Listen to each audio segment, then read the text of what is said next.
gentlemen, we're going to start this meeting of the Planning Commission on November 9th. It's not? There, I just had to get closer. I keep telling people that, right? We'll start this meeting of the Planning Commission. It's got an echo. It echoes. Anyway, we'll start this meeting of the Planning Commission for November 9th, 2022. We'll start out with a motion for approval of the minutes for October 26th, 2022. I'll make a motion. Please do. I make a motion that we accept the minutes from the previous meeting. Okay, thank you. Rich, and a second? I'll second it. And Amy seconds. Levi? Levi, I know you're on the WebEx. I am trying to unmute myself. Yes, I'm here. I abstain. I was not there last meeting. Oh, okay. Okay. Rick? Yes. Brenda? Andra? Yes. Amy? Yes. And the chair will vote yes. And Mike, you're on the WebEx. Yes, I am. Yes, I will also vote yes. Thank you. The minutes are approved. 1, 2, 3, 4, 5, and 1 abstention. Andreas, are you on? Yes, I'll vote yes as well. Yes for the minutes. Thank you. Yes. Thank you. Okay, 1, 2, 3, 4, 5, 6. We have 7 ayes and 1 abstention. So the minutes are approved. Chair has no report. Mike, do you have anything to report? Nope. Thank you. And the director. Thank you. I don't have a lot this evening. Just wanted to give the commissioners a reminder that we have another planning commission meeting next week on the 16th. Due to the holidays, we had to move that and with agenda lengths. So if you've already let us know that you can be there, awesome. If not, let us know so we can ensure that we have a quorum and we get everything lined up for that.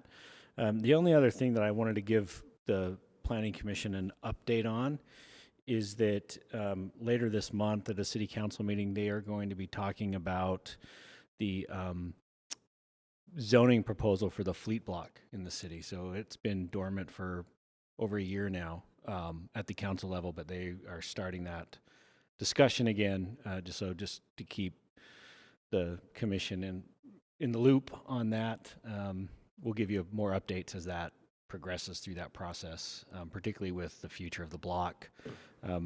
For those that weren't on the commission or don't recall that, it included a new zoning district that was intended to somewhat replace the CG zone that is in our closer to downtown and more urban areas of the city. So that zone really is kind of our most intense commercial zone, and as a result, we've seen what's happened in that. So we wrote that to help replace that and bring it into a more urban setting. The other thing that's related to that is that this last week we started, the commission months ago now asked for us to find a way to update the Central Community Plan as it relates to the 300 West corridor.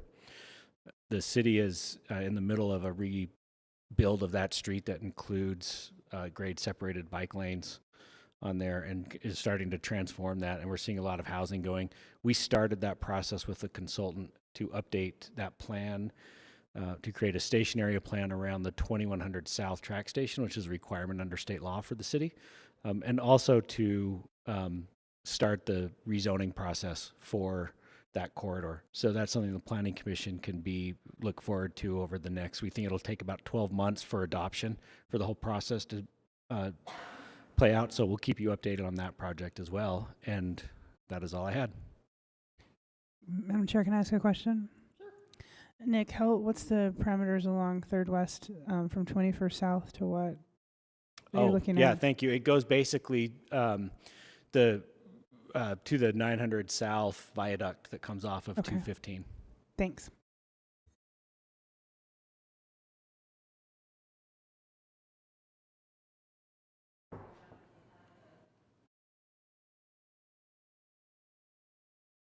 Does anybody have anything they want to?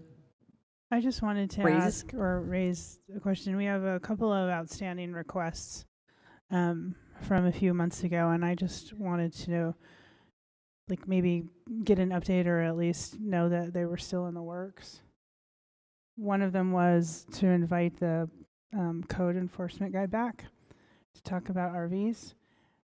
And then the other one I raised was about water based on one of the presentations at the APA conference of capturing water, et cetera, to learn more about that.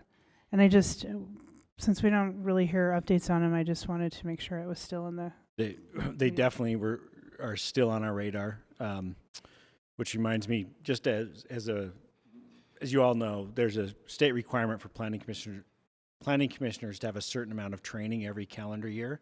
Every member of our commission fulfilled that this year. So we're looking at, because of just workloads with everybody, and particularly those people who would be coming to do those presentations, we're probably looking at trying to get both of those in January and February next year, so that we can start that. But we certainly have not forgotten about it. And just a heads up, the RV issue isn't the code enforcement people, it's actually the parking enforcement people who will probably be coming to talk about that, and maybe even somebody from the police department. So we'll keep you posted on both of those things. Okay, perfect. Thank you. Nick, And- can I just Go ahead. can I ask a favor that when we do have a training that it be indicated on the agenda specifically, because sometimes it sort of says something like there may be training, and if Right. most of the time we don't have training, I'm not here right at 5, so if we could put that specifically on the agenda, that'd be really helpful. Thank you. Yeah, I think that's a good idea Thank you. so that people have a heads up. And maybe bring it up in the Monday meeting and we'll Yep. send it out again to everybody. Anything else? Oh.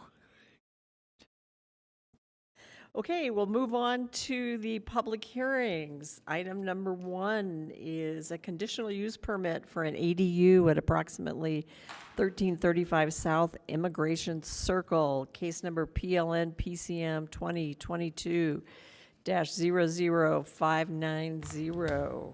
And Riley. Thank you, Chair. This is my first hybrid meeting. Do you guys have a particular way you want the screen to be arranged so you can see the presentation and the WebEx? You're going to have to get a lot closer to that microphone. This far. Yeah, like you're going to lick it, you Okay. know? It's That's fine. to make it work. That's kind of what you got to do. The guys that are remote should be able to see whatever we're doing. So Okay. put it up there how you normally would. Okay.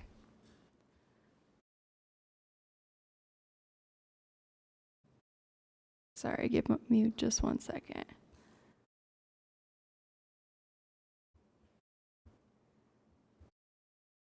Mike eat his dinner.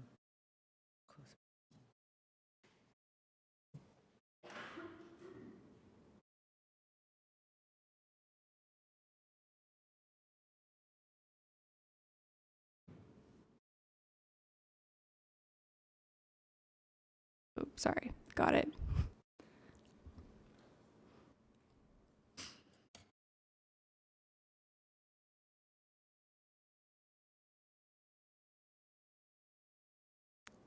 Maybe. I have never used an Apple computer before, so I think I got it though. That seems to be an ongoing issue with staff.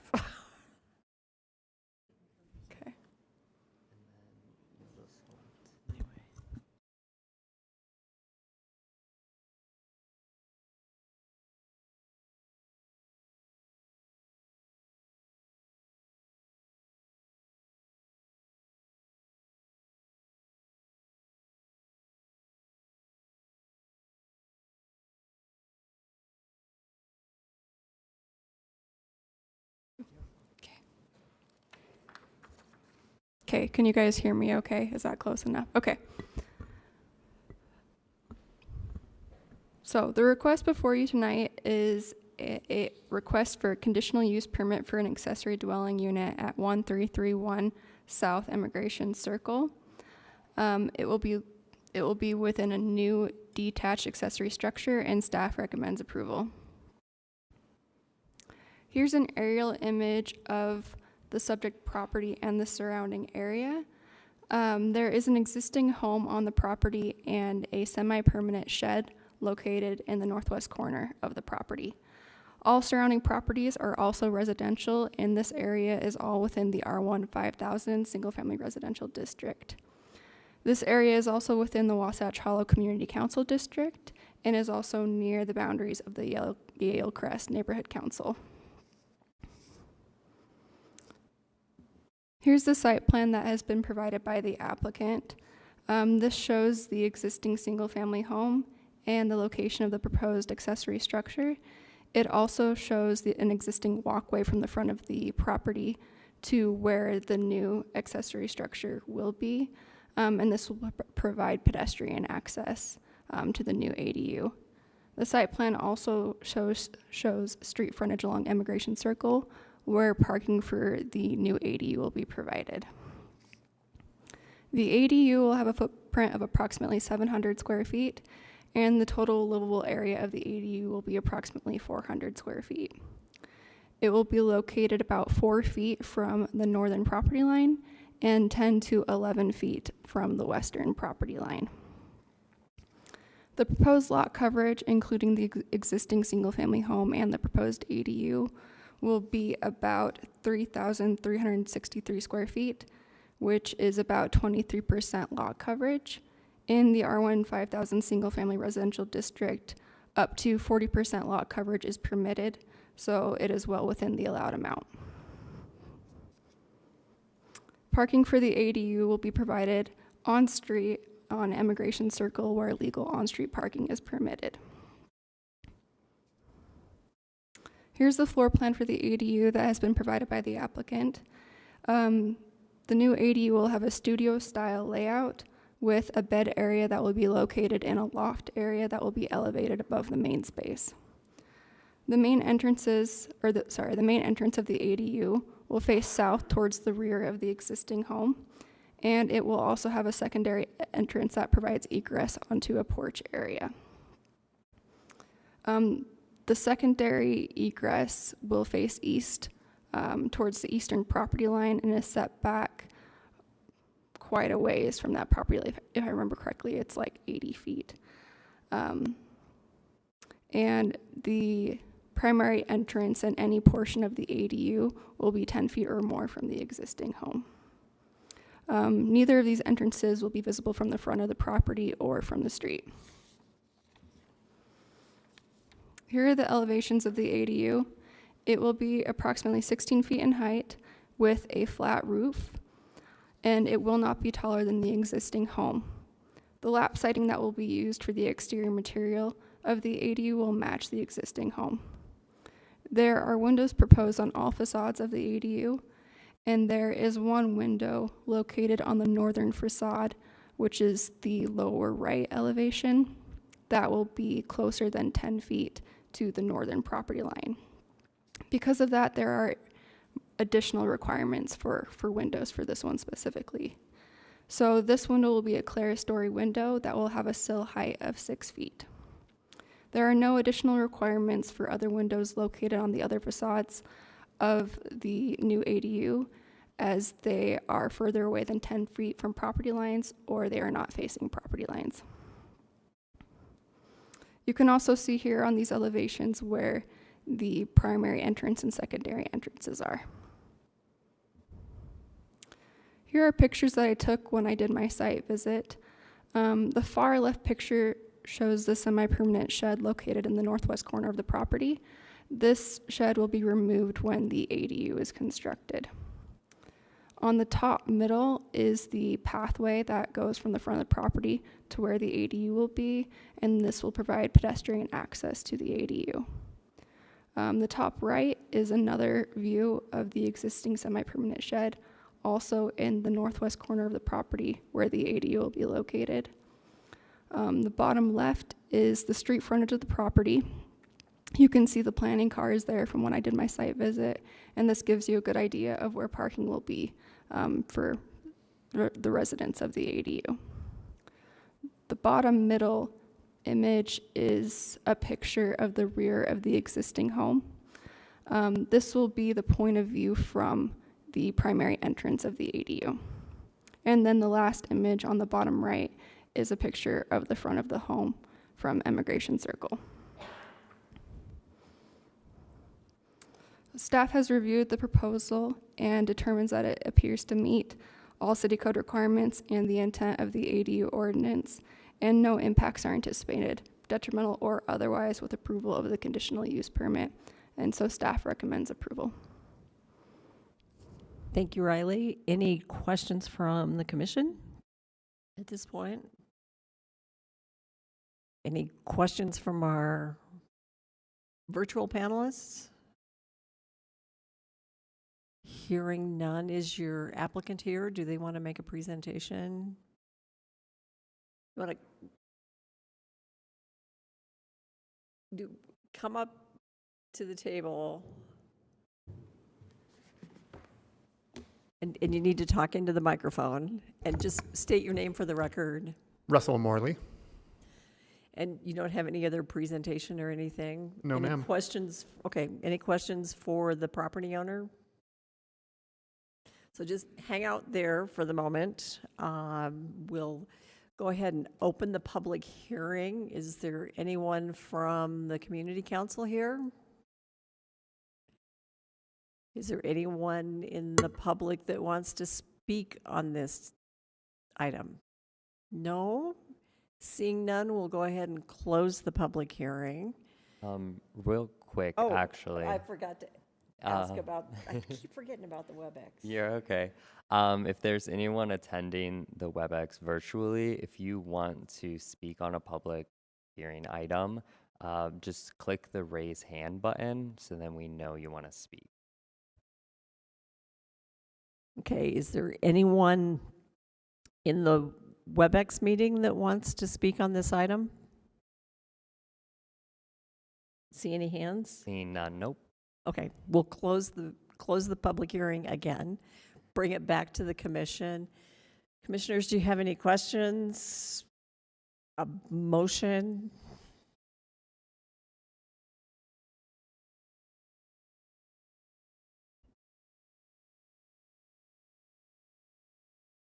I'll make a motion. Thank you, Andrew.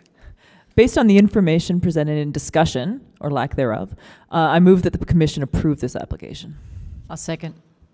Okay, we have a motion by Andra and a second by Brenda. Amy? Yes. Mike? Yes. Thank you. Andra? Yes. Andreas? I will vote yes. Brenda? Yes. Rick? Yes. And Levi? Yes. Okay, and the chair will vote yes. That passes unanimously. Go build your ADU. Thank you very much. Thank you. Thank you. I have 2 first pages. Oh, my.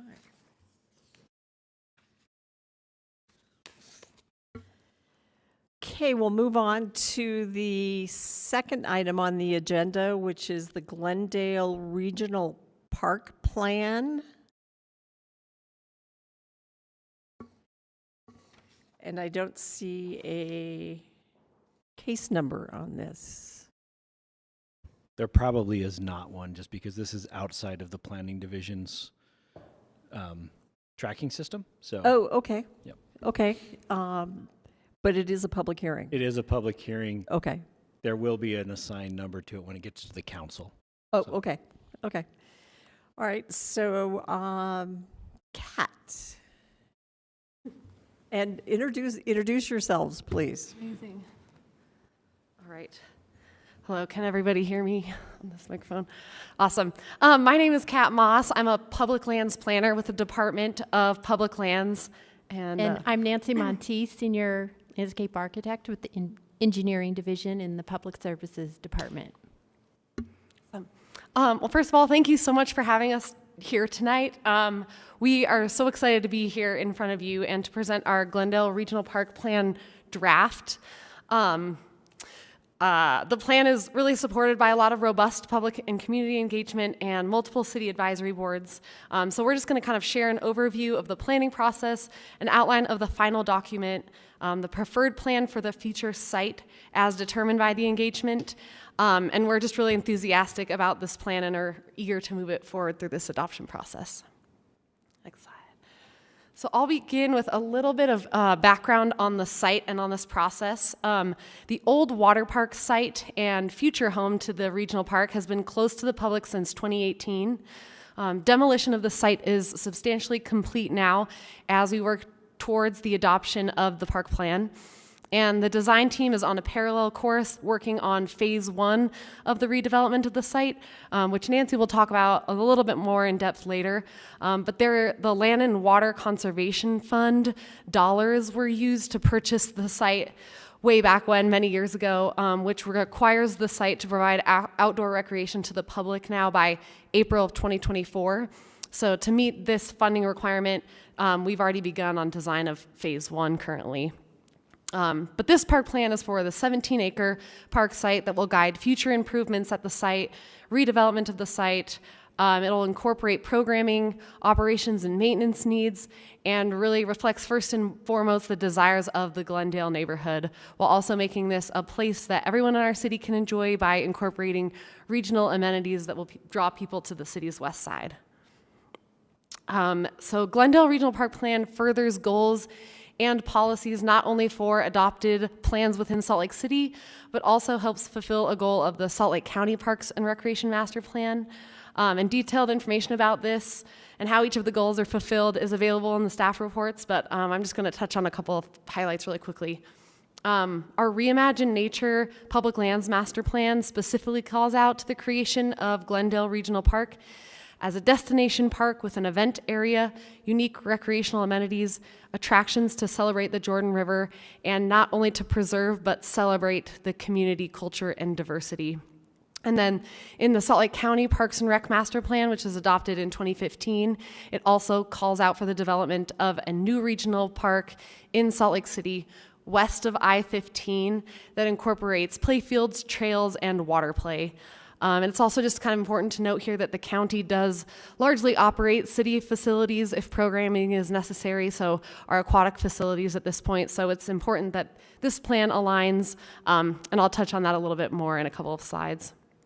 And then Plan Salt Lake and the West Side Master Plan, both elements of the city's general plan, have goals fulfilled in multiple ways by this plan. The Regional Park Plan reflects direct needs and desires of the neighborhood through the community engagement. It will support the growth of the city by adding 17 new acres of open space that the community can enjoy largely for free, which increases the level of park service to the Glendale community and the city. And then it will not only protect but celebrate the city's natural environment along the Jordan River, and will promote air quality through the addition of new trees, native plantings, and then extensive riparian restoration as well. And then there are many opportunities for art that are kind of built into this plan, one of which incorporates some of the old slides that came from the water park site. And it also provides an opportunity for performance arts and entertainment by including an event area, which will be appropriate for a number of different types, sizes, and scales of events and community gathering. And then we've also been able to coordinate our efforts with the Transportation Division and their advisory board to prioritize safe access to the park. So we're working with them to enhance safety and access across the 1700 South, which fulfills some of the objectives laid out in the 2015 pedestrian and bicycle master plan as well.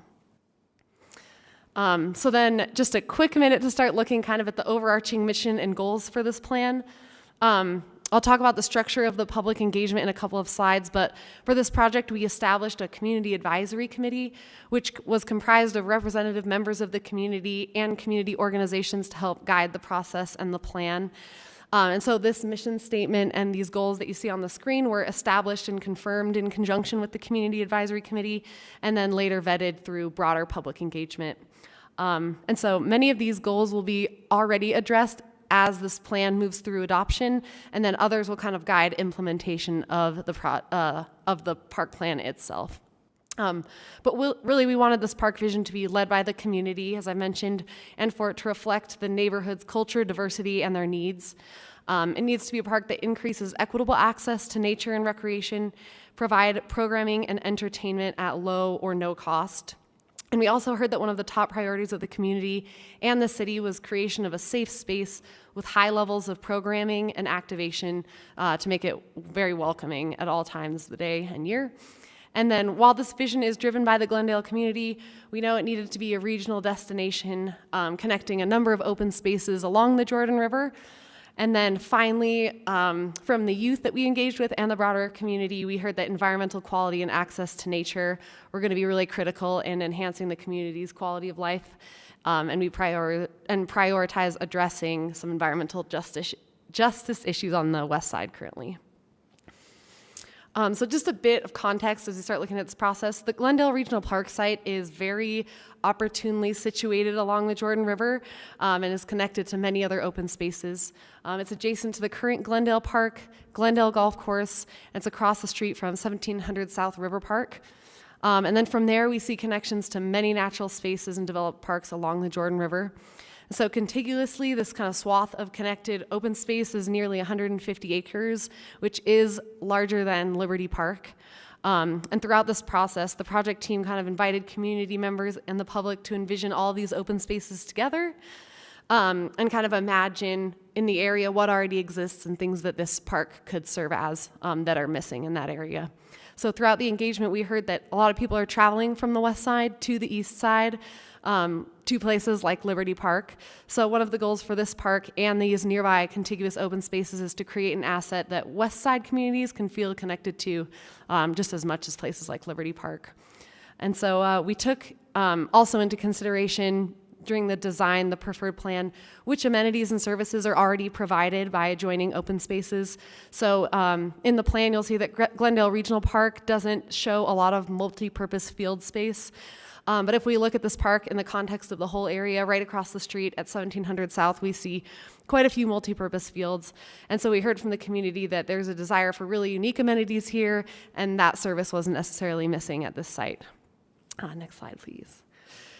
So part of the scope of work for developing this plan was to determine the primary and secondary users of this park and what the demographic makeup of each of these groups was.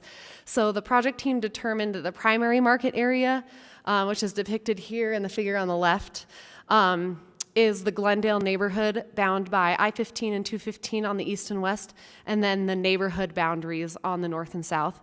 And this is kind of where we expect to see 60 to 80% of our users to be drawn from that will use this park on a daily and weekly basis. And then the secondary market depicted on the right is the entirety of Salt Lake City. So we expect to see these folks kind of visit this park, treat it as more of a destination, traveling to the park for specific amenities or activities that are taking place. And in our demographic analysis, we compared these market areas to one another, and then in addition to the county to kind of better understand the relative demographics in the context of the region. And so in our analysis, we looked at household size, age, race and ethnicity, and income level. And the information we collected showed that the primary market area, in comparison to the secondary and even the county more so, that the average household size is larger, the median age, which is 29, is younger, the racial and ethnic diversity is significantly greater, and the median household income is lower.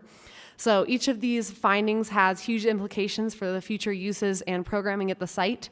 And this essentially shows and is interpreted in the plan really low-cost free programs and activities, amenities for a very wide range of ages with a focus on families and youth, and then finally opportunities for accessing the natural environment while also incorporating elements of placemaking that highlight the unique diversity and culture of the primary market area, which is the Glendale neighborhood. Next slide, please. So along with the site development, we've been actively planning for the end uses. And we know that the success of this park and the achievement of our goals will be dependent on the programming of the site. And currently, Public Lands does not have a programming arm or the capacity to kind of program a park of this size or scale. And because of that, we brought a sub-consultant on board. They're called Agora Partners, who have been working with our primary consultant design workshop to determine the future needs of the park for programming, including maintenance and staffing based on the types of amenities and programming that are built into this plan.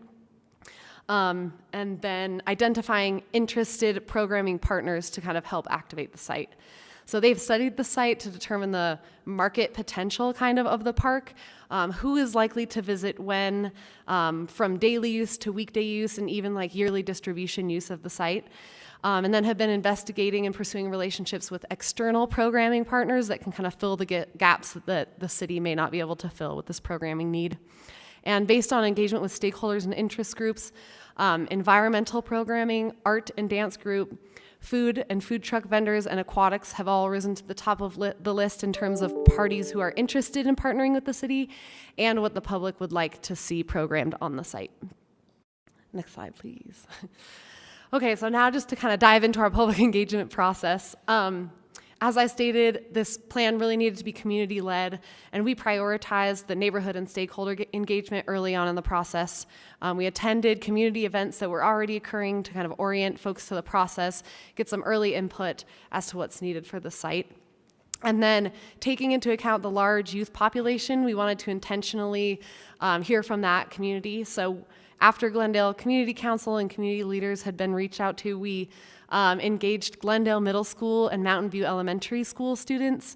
We met multiple times with them, engaged in design charrettes, and ultimately used the direction that we received from about 130 students to guide the development of 2 design alternatives. And so in addition to that, the Community Advisory Committee was created to ensure neighborhood representation. We targeted specific members of the Glendale community, and they provided key feedback on these visions as well. And so with this first round of engagement, we already kind of began seeing themes emerge. Community gathering spaces, free activities, places to interact with nature, active play and water play all rose to the top.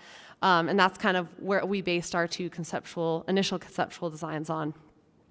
And then we also shared these 2 designs with the broader public through an online survey. So we kicked off the survey with an open house hosted in Glendale at the Community Learning Center.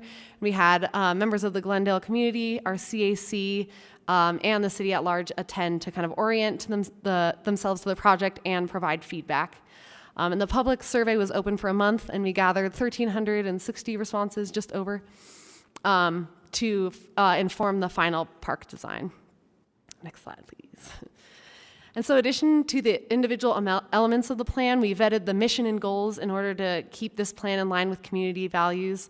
And I just wanted to quickly show here the support that the broad community survey showed for our mission and our goals and the overarching elements of the plan.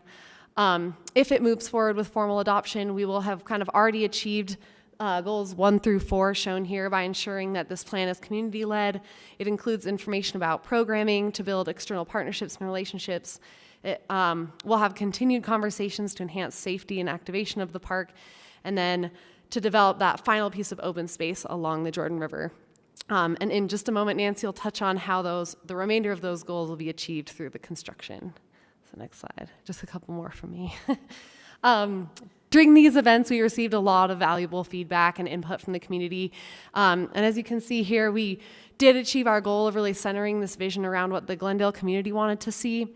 Most of our respondents lived or worked close to Glendale, and we had a lot of engagement from youth and younger folks, which matched that demographic distribution of the primary market area that we wanted to see. And based on what we heard, kind of as I mentioned, those themes kind of rose to the top. But we went to the community a number of times to gather ideas, vet the design, confirm what we heard, to ensure that we were representing the Glendale community while providing unique amenities that would also attract citywide residents. Next slide. So these, based on public engagement, were kind of the top features that really rose to the top that you'll see in the final park design. Things that came to the forefront, places to gather and share food were really important. And then, as you can imagine, amenities that have to do with water, kind of as a nod to the old water park, were really important. And then a highlight, community plazas were key and were incorporated. And then an all ages, all abilities playground are kind of overwhelmingly what we heard. And then next slide. And then as specific amenities rose to the top, we also saw those themes. Bright and playful feel that captures the character and community of the site. And these really initially came to light during our first conversations with our youth, when we did our youth engagement and conversations with the CAC, and then were confirmed with the broader public. So with that, I'll kind of move to the next slide to show off our final preferred plan for Glendale Regional Park. It's kind of small, sorry. But I will touch on a few of these. So based on all of our investigation and engagement, this plan includes passive and active features on the site. You can see here at number 2, if you can squint in there, there's a picnic lawn accompanied by number 5, which is full court basketball. There's gathering and event spaces here shown with number 10. There's a large community plaza available for markets and food trucks. And then 18 and 19 show kind of a flex stage and event space that can accommodate a number of different sizes and types of events. And then it builds really strong connections to other open spaces along the Jordan River. Items 22 through 29 on this plan kind of act as development features along the river and provide for interaction with that Jordan River and those natural spaces. And then an outdoor pool at number 17 was the public's number 1 priority. And the inclusion of this kind of shows the city's intent to strive to implement the community's vision and the needs.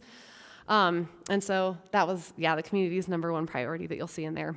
So while this plan, as I mentioned, kind of already fulfills those first few goals, I'll hand it off to Nancy now to talk about the site development and how that'll fulfill the remaining goals and the next steps. Thanks, Kat. So since we've already started on design, as Kat mentioned, we need to have something publicly available by April 2024, and that was the Land and Water Conservation sort of served a notice to the city, and we received that in 2021, and it said, you have 3 years to make this site available again. And so within that time frame, we really wanted to do a comprehensive vision first before proposing or initiating any development on the site. So now we have about 18 months left to develop those elements. And we are at about 40% design, and I'll walk through some of how we're addressing those environmental goals and adding access to nature. One of the things I did want to point out is that where the big field is on the right here, this is actually where the wave pool was. And now that the site has been deconstructed, it's almost already an amphitheater. It's pretty remarkable. So really working to adapt that. Let's see. So this is a close-up of phase 1. And it's located adjacent to the existing Glendale Neighborhood Park that's immediately to the west and along 1700 South. We had a number of goals that we wanted to meet in choosing what phase 1 was, like recognizing that we're a little bit ahead of the full adoption of the plan. We wanted to create an impactful phase 1 that is visible and accessible to the community on the north end of the site.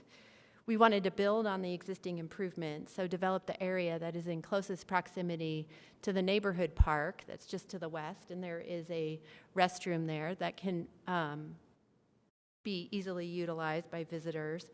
We also wanted to include amenities that would be typical of a regional park and a priority of the community. So something that under any circumstance we would say a playground, an open field, a basketball court, a pavilion would be contained in any regional park.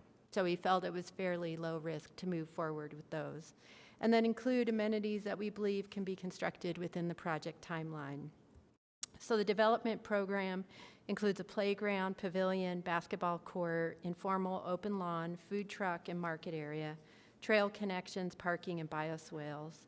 We just completed the 40% design, and our consultant is updating the construction cost estimate. As you go through each phase, you get tighter and tighter on those costs, and you sometimes have to make decisions about, you know, how much can we continue to move forward with based on the funding that we have in hand. Once the bond outcome is finalized, we'll refine the list of sort of future approach and phases for the remainder of the park. One of the things we decided to do in order to meet those ambitious goals of access to nature, environmental quality, and environmental justice was to pursue site certification for this project. We are in the process of doing a pre-certification, so it's essentially saying we are pre-certifying the entire site, and that is a sort of explicit commitment to say we will certify each phase as we move forward. So sustainable sites, or sites, is a sustainable rating system based on the understanding that any project has the ability to protect, improve, and even regenerate healthy ecosystems by reducing water use, filtering stormwater runoff, providing wildlife habitat, and improving air quality and human health. The site certification is managed by the United States Green Building Council, so the USGBC, the same agency that manages the LEED rating system for buildings. Where LEED addresses buildings and vertical construction, the site's rating system is used for everything related to the landscape and horizontal infrastructure. And another way that someone has shared it with me is LEED reduces the impact of buildings, whereas sustainable sites has the potential to regenerate a site, to make it better than it ever was before. So the city currently the city has a policy in place that any building over 10,000 square feet must be LEED certified gold. Currently, the city does not have a policy regarding certification of horizontal infrastructure, but this project is taking the lead, pursuing the site certification for the entire site in each phase in order to accomplish those goals around access to nature, environmental quality, and environmental justice. When complete, this could be the first site certified project in the state of Utah, and it would be a tangible demonstration that the city aims to construct a park that achieves the highest environmental quality and environmental justice goals. We have, and I'll talk a little bit about them, we have some specific design focused on water, soil, vegetation, material selection, human health, and well-being throughout the design process. So this is an image of what the site looks like now. So the majority of the water park infrastructure has been removed. We do have two elements that are still there. You can see the lazy river, and there's two swimming pools. And the plan proposes to adapt those uses.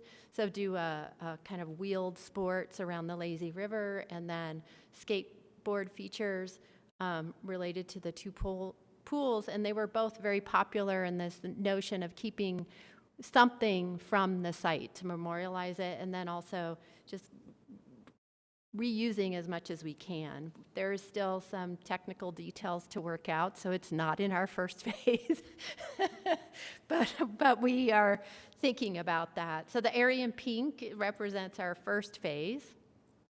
The area in green is sort of the flat area, and most of it which was covered with impervious surface. So the soils there are extremely compacted and very poor in terms of nutrient. The olive green is the hill on the site, and that was a hill, as we understand it, constructed out of sandbags from the '83 flood. But if you get up on top of the hill, you have unparalleled views of the entire valley, and it's a great place just to get up there. And we have planned soft surface trails so you can get up and still get that view. Then we have 3 test sites where we can start to test plants and see how they'll do on the site. And currently, the city is evaluating the restoration recommendations and developing a plan to initiate activities to restore and stabilize the soils, to identify immediate actions for the control and management of invasive species, and to protect existing trees. So here you'll see the design for what we just finished 40% for is really roughly about 40% of the site. So it's likely that the what we are actually able to open by April 2024 will be slightly smaller. We'll be adjusting this as we move forward based on the funding that we currently have. The site requirements around water is to reduce the water use from the baseline by 70%. So we will do this by managing the precipitation on the site, directing water to functional stormwater features and bioswales that are also an amenity. And it's a little bit hard to see, but you can see bioswales that are on the north end of the site and certainly in the parking lot. We'll reduce water use for landscape irrigation by having a large emphasis on water-wise and regionally appropriate plant material, and we'll manage the precipitation beyond the baseline. This next diagram is really showing the planting areas of the site. So the bright green, or the sort of jade, the bright green in the lower left is turf, and we just allocated it to that informal lawn, so keeping it to a functional minimum. And then the blue-green or the jade color are all the planting areas that will be perennials, shrubs, and trees. And they'll be largely on drip irrigation and pollinator. They'll also contribute to sort of the ecology of the site. Thus far, the design of the site has reduced impervious surfaces by half. The existing 17-acre water park was 54% impervious, or over 9 acres of impervious surface. Our design of the site is estimated to be just at 27% impervious.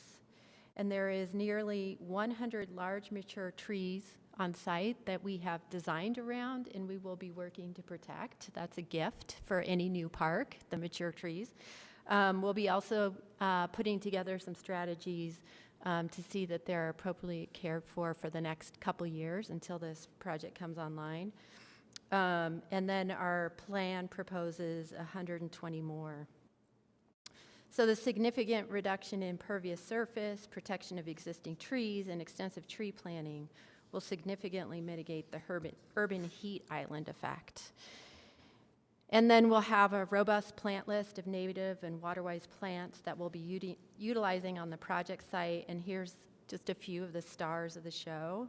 And our project will really work to reconnect with people to nature on the site. And one of the things too to mention about the site is it's not obvious, certainly with the water park, but when you get on there, there's a large edge in connection to the river. And I think it will be the one place in the city or along the Jordan River that you can have this really strong connection, immediate access for a lot of different things right next to the river. Are you getting close to the end? Yes. Thank you. This is our last sign. Our goal is to create what the community asked for, a sort of West Side Liberty Park, a park that's welcoming and celebrates the rich, diverse community of the Glendale neighborhood and attracts people from all over the city, a park that connects people to nature and people to people. Thank you. Okay, are there any questions from commissioners? Andra? Yeah, so this is super exciting. As somebody that uses Liberty Park really regularly, I might become jealous that Glendale's going to have some climbing areas and we don't in Liberty Park. Yeah. But I am concerned that we're allocating enough money for maintenance, because I see throughout our city we have a lot of parks that we can't utilize effectively because we don't have bathrooms that are open. I don't know whether they think we have different bodily functions come October 15th, but my needs are the same. I don't know about everybody else, but like, I started along the Jordan River Trail, where they're closing a lot of bathrooms. Then Liberty Park, there's like one bathroom open. Sugar House Park, they've closed the bathroom. So I would like to see us plan that we're going to have budget for maintenance of bathrooms.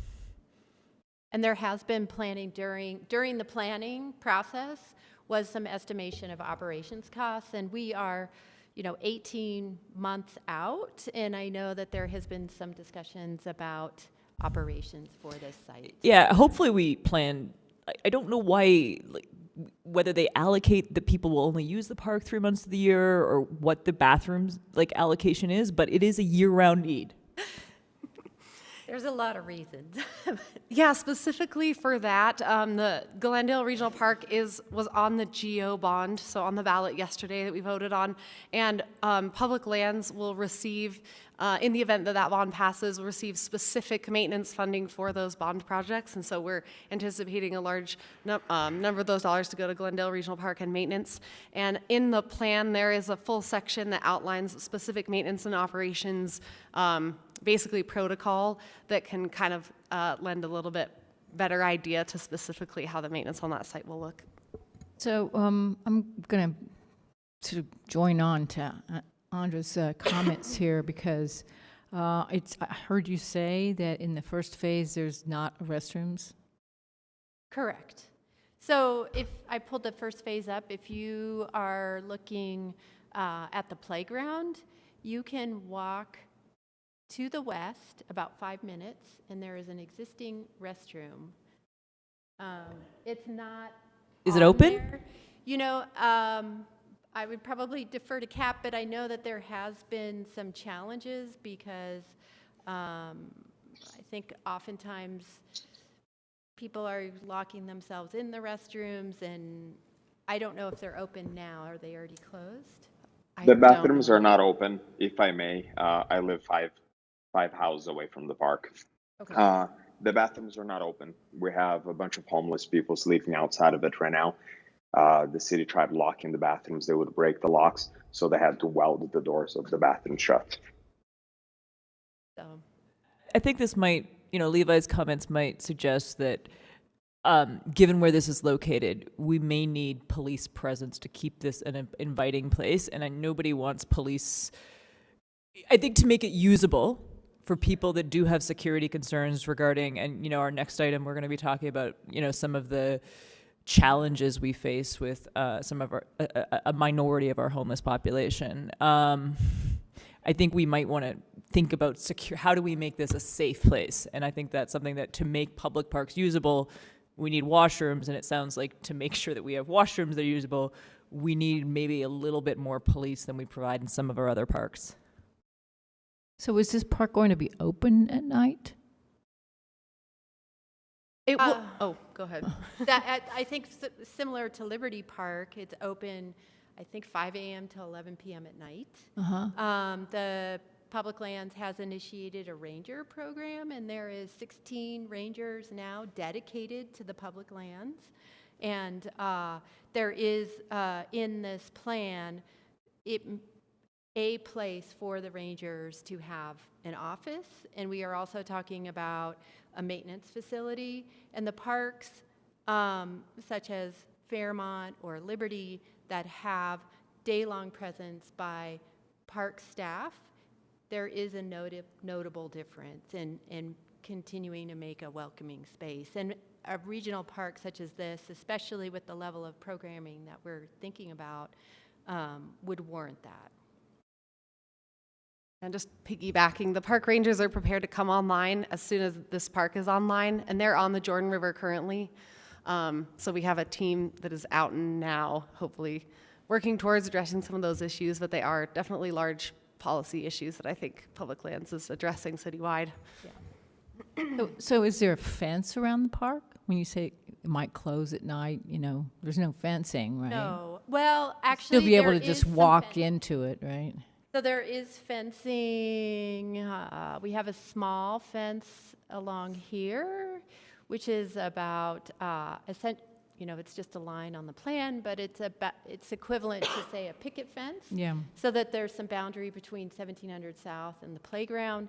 And then there's also a fence here in front of the parking lot. And we are working with transportation to add another crosswalk across 17th South so we can direct people to appropriate entrances and reduce sort of 17th South is so wide and it's low traffic, it's easy to want to kind of cross everywhere. So we're trying to focus that.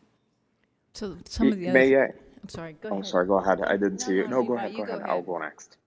Okay, so that park has been a pain point for us in the community since its closure in 2018, right? The crosswalk, There are some things that I feel that we shouldn't have to wait until construction starts. For example, we have one crosswalk right now that will allow you access to the Glendale Park. That crosswalk has flashing lights if you were to press a button on the north side of the street. But on the way back from the park, the city did not think that it would be important to have a button there to activate the flashing lights so you can actually cross back to the neighborhood. That's one. The other one, as far as the park closing, unless there's police presence, the ambassadors on Jordan Parkway have not made our neighborhood any safer. You can just go to the Canoe Marina next to the abandoned water park right now and see what I'm talking about. My concern is that hours of operation for the park will not mean anything. For example, all along 1700 South, we have signs that prohibit parking overnight, and those are not enforced. And I'm being told that those are unenforceable, regardless of how many drive-by shootings we have or overdoses that happen there at night. And this is all part of public records. So I guess my question is, have we really looked into seriously addressing those concerns? I would hate to have the city pour any amount of money into a place that we're not going to be able to maintain and really ultimately use. So for the very first question about 1700 South, transportation has funding to make improvements to 1700 South in a time frame that is consistent with our project. The funding for that is relatively small because the street priority for 17th South, say reconstruction, where you're changing maybe the width or is much further down the road, but we are talking about adding that additional crosswalk at least simultaneously with this park, and they're looking how to most effectively use that funding so it benefits the park. I think some of the other ones I might defer to public lands. Yeah, definitely. And we heard that through some of those same concerns throughout our public engagement, and we've definitely been hearing those from citizens throughout the city at other parks on our public lands. And I think consistently one of the number one things as we look at other cities that are facing these problems and have had success combating them is just really active spaces with lots of eyes, lots of events, lots of programming and activity is probably the best way to promote those positive park-like uses that we want to see in parks and kind of limit those unsafe behaviors that we don't want to see in our parks. And so one of our goals with this was making sure with our programming plan that we have activities happening daily, activities and programming weekly, and throughout the year at every season. We don't want there to be a lull during the winter time, and we have that considered in the plan as well. And absolutely, as we move forward with implementation, Public Lands has been having conversations about what types of security might be present on the site during development and after development, not only in this park, but other parks as well. So those conversations will be happening as this plan moves forward with adoption, hopefully, and as we bring phase one online.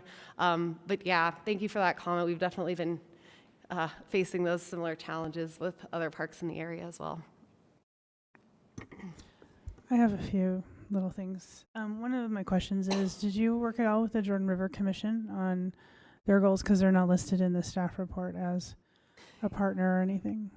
Yes, they worked with Agora Partners, the programming partner, to kind of demonstrate their needs for future programming on the site, and they were a stakeholder as we were working through some of the engagement. Particularly along the river corridor. Yeah, we because I went think they on have site. some stated goals that this city has joined in on that could be part of this, as well as you're promoting the people you've worked with and what types of goals you're accomplishing that you left out. So it was a missed opportunity you might want to look at including. The other thing is, Nancy won't be surprised at this at all, but I think the dog park should be bigger. I mean, it looks like a little dot. I don't know how big it really is, but those are well used, and this area of the city there's not a dog park near them. So that is something for that younger demographic of their 20s and 30s. Those are people that will be utilizing that. And then to harken back on my time with Nancy on the peanut board, one thing I remember hearing a lot, like every year, is the pressure that we don't have enough for pavilion reservations. Like there was never enough. And I only see one pavilion here. And I think that as you phase this in, you should consider adding other pavilions, which can be a revenue generating to help with some of that cost. And then finally, I would also kind of go back. I know we've talked about this at the peanut level a long time ago. Nancy was design options for bathrooms and safety and trying to incorporate different ways to do that. And I guess I'm surprised we still are doing the same type of bathrooms. That there's probably ways we could be tackling some of the issues that we experience and why we're forced to weld bathroom doors shut, which I totally understand, because in Fairmount Park, they not only lock themselves in there, but then they destroy the inside. So it's unusable for anybody. But I guess I'm just curious as to why we're not moving beyond the typical bathroom construction and trying to utilize different design options. Well, let's see if I can remember all of your questions. So the first one, pavilion, there are actually 3 pavilions shown on the park. So it's at number 4 right here, and there's another one here at number 9. And then this at 19, it's sort of a flex stage event pavilion, and I think, you know, larger events and then 2 smaller ones. I would envision the 4 being one that is not reservable, but the other 2 are larger.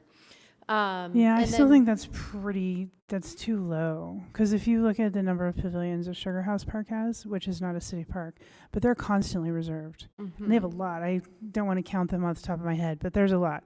Versus like Liberty Park that has 1. Sure. Even Fairmount Park has 3. Right. So that's for this size of a regional attraction.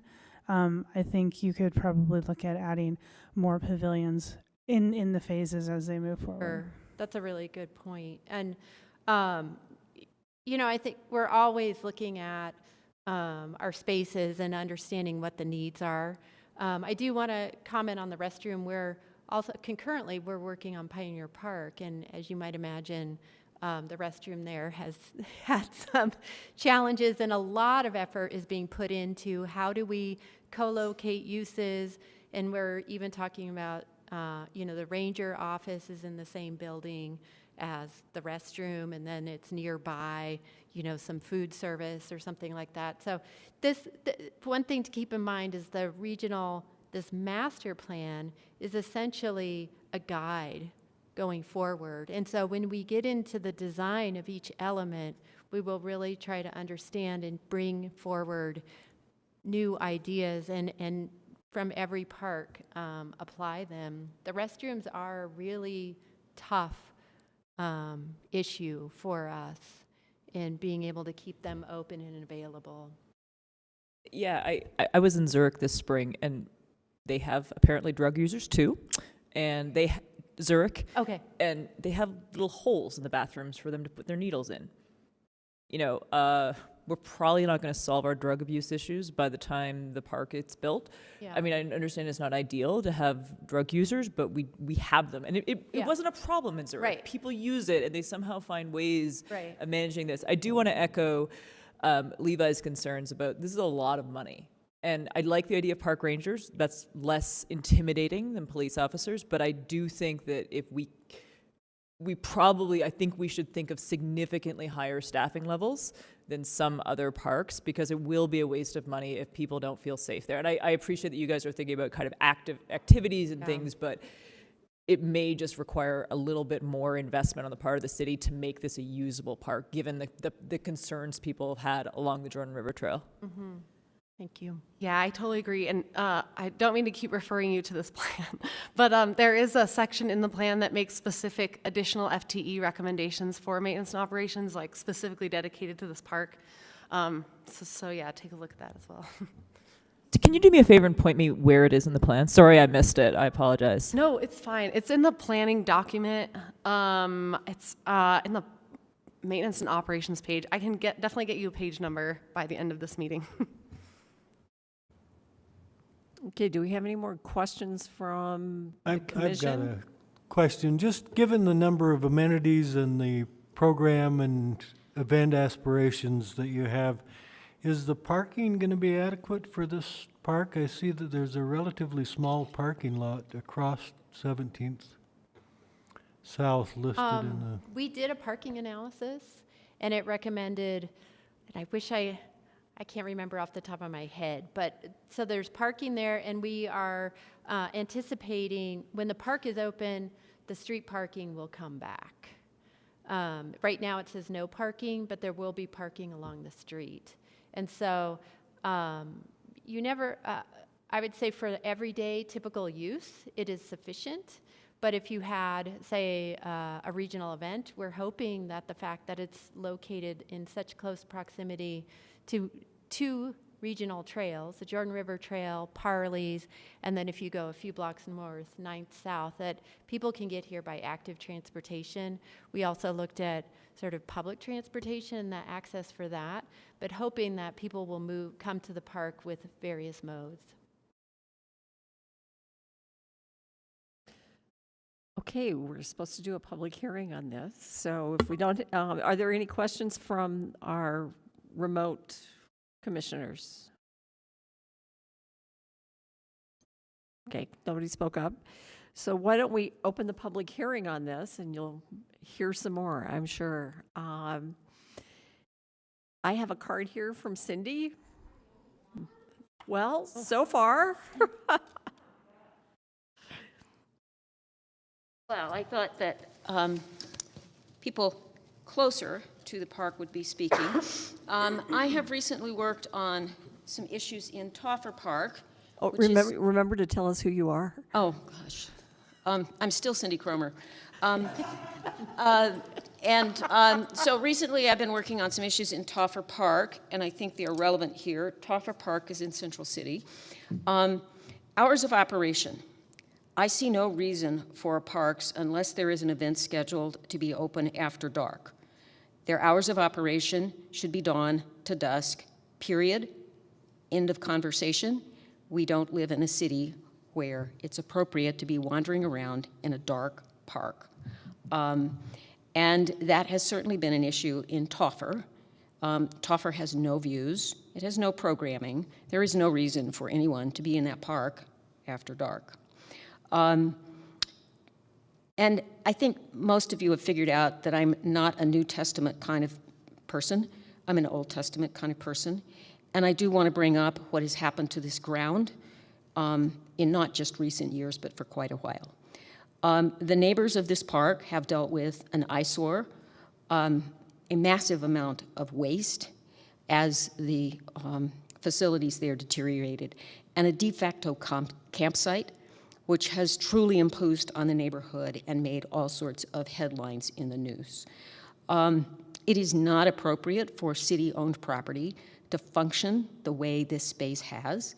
It's not appropriate for the Northwest Pipeline building to be empty. It's not appropriate for Warm Springs to be empty.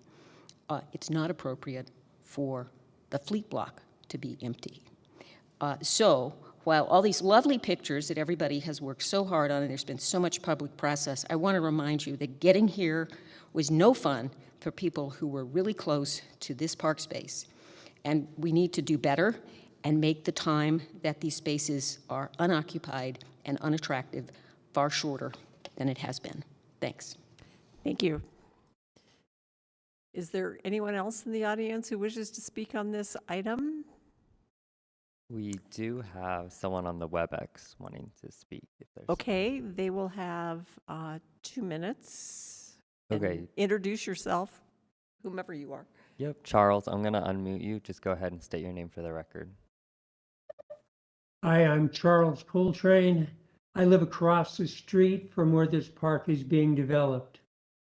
I have lived here long enough to see it become a, how do you call it, a campsite for everybody in the world. And I find it immoral that the city refuses to make a official declaration of legally parking or illegally parking. They put up signs and they're ignored. And then the city ignores them. And I've watched the Glendale Park west of there where the tennis courts are. The city put in large amounts of money to re-irrigate that, and then they just let it go. It's not mowed regularly. It's not cared for. How are we going to deal with a brand new park if we don't have the ability to take care of the existing parks? We need to work harder to make the existing parks better and make sure they're maintained properly. The restroom over there is case in point. This city would, really need to be able to bring somebody in and out on a daily basis. The restrooms in Jordan Park have been welded shut. The restrooms here are welded shut. The Jordan River, from where this park is south to 2100 South, has become a campground. There are more campsites out there than I even care to mention. And there, the people have dug up the areas along the side of the river, the levees, and it's an engineering problem. But nothing is being done. How can we spend money on a brand new park if we can't take care of the ones that we have? Thank you. Thank you, Charles. Is there anyone else on the WebEx? No, there's not. Okay, I don't see anyone else here, so we will close the public hearing on this item, bring it back to the commission. Do you have any additional questions? So what we're going to do with this one is send a positive recommendation or a negative recommendation for the plan to the city council is what the motion is going to be.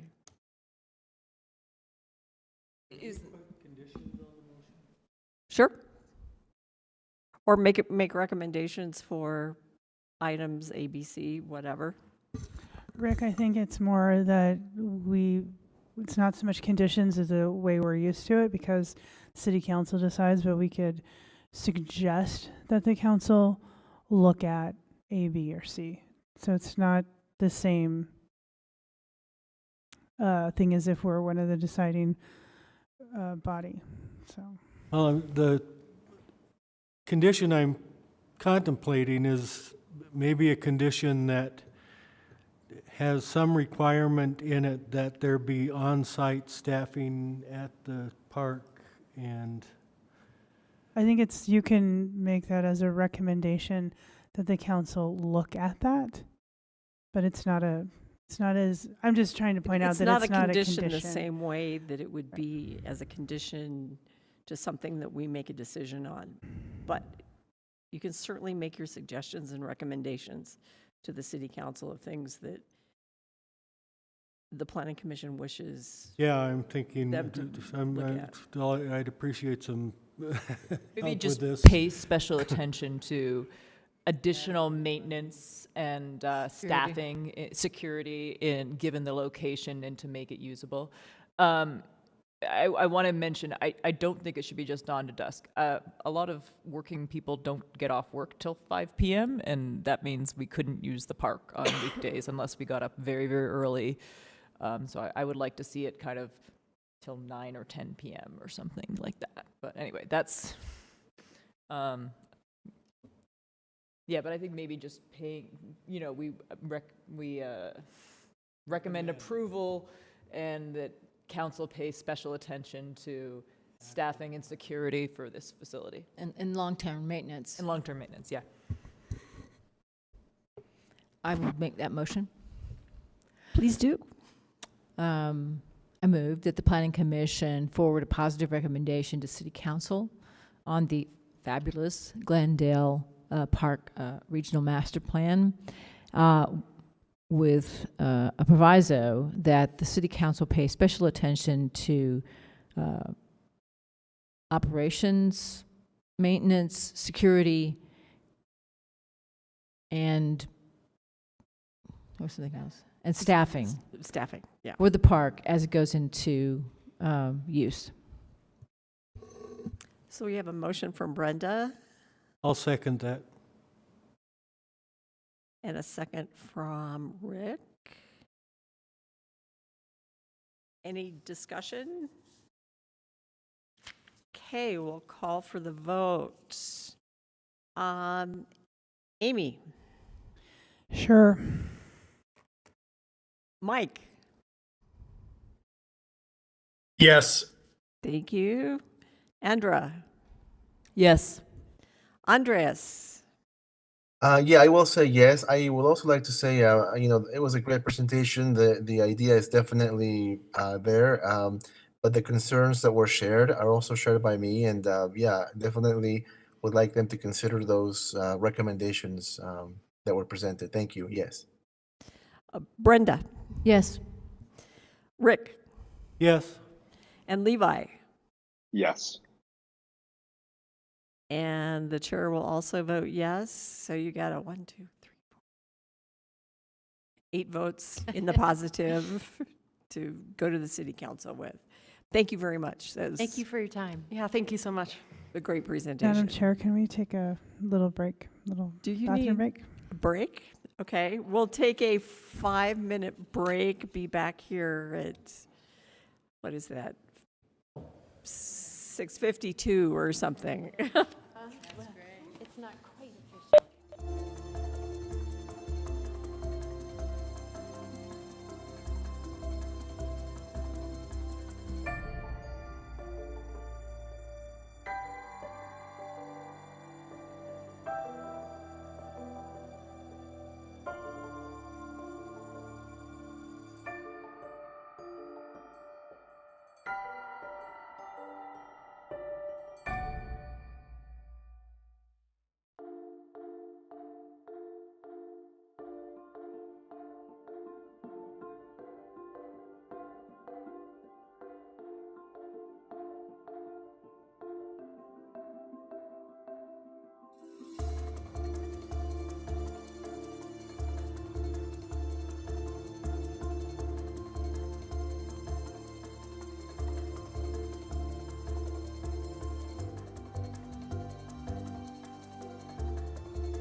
I'm Nick Norris. I'm the planning director for the city. I'm going to go ahead and get started.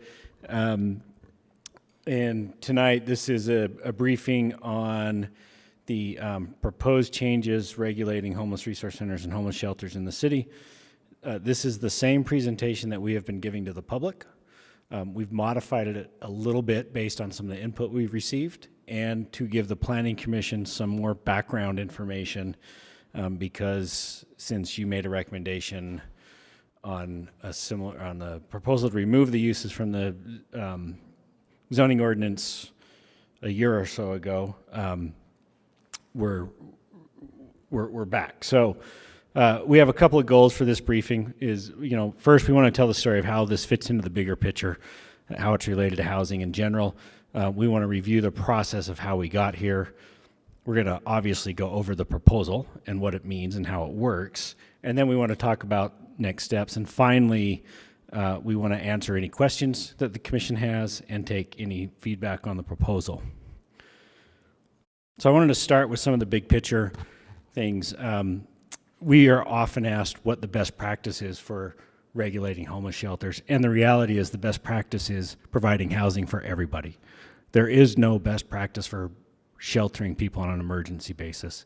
Every place that does it struggles with it. Every place has impacts and issues. And so we want this to be part of a big picture type of thing. We've listed here some of the things that have been recently adopted, some that are in progress. You'll see one thing listed there twice, and there's a reason for that. And then some of the upcoming things that we are working on as a city. First, I don't know if I need to get into too many of these things, but the recently adopted things on this list are two things that make it more possible in the city to build the most accessible from a cost perspective and a cost of construction type of housing in the city. So those two things were adopted by the council. One was the shared housing. It includes what is commonly known as SROs. And then the other is this concept of the tiny home village, which the city council authorized in October.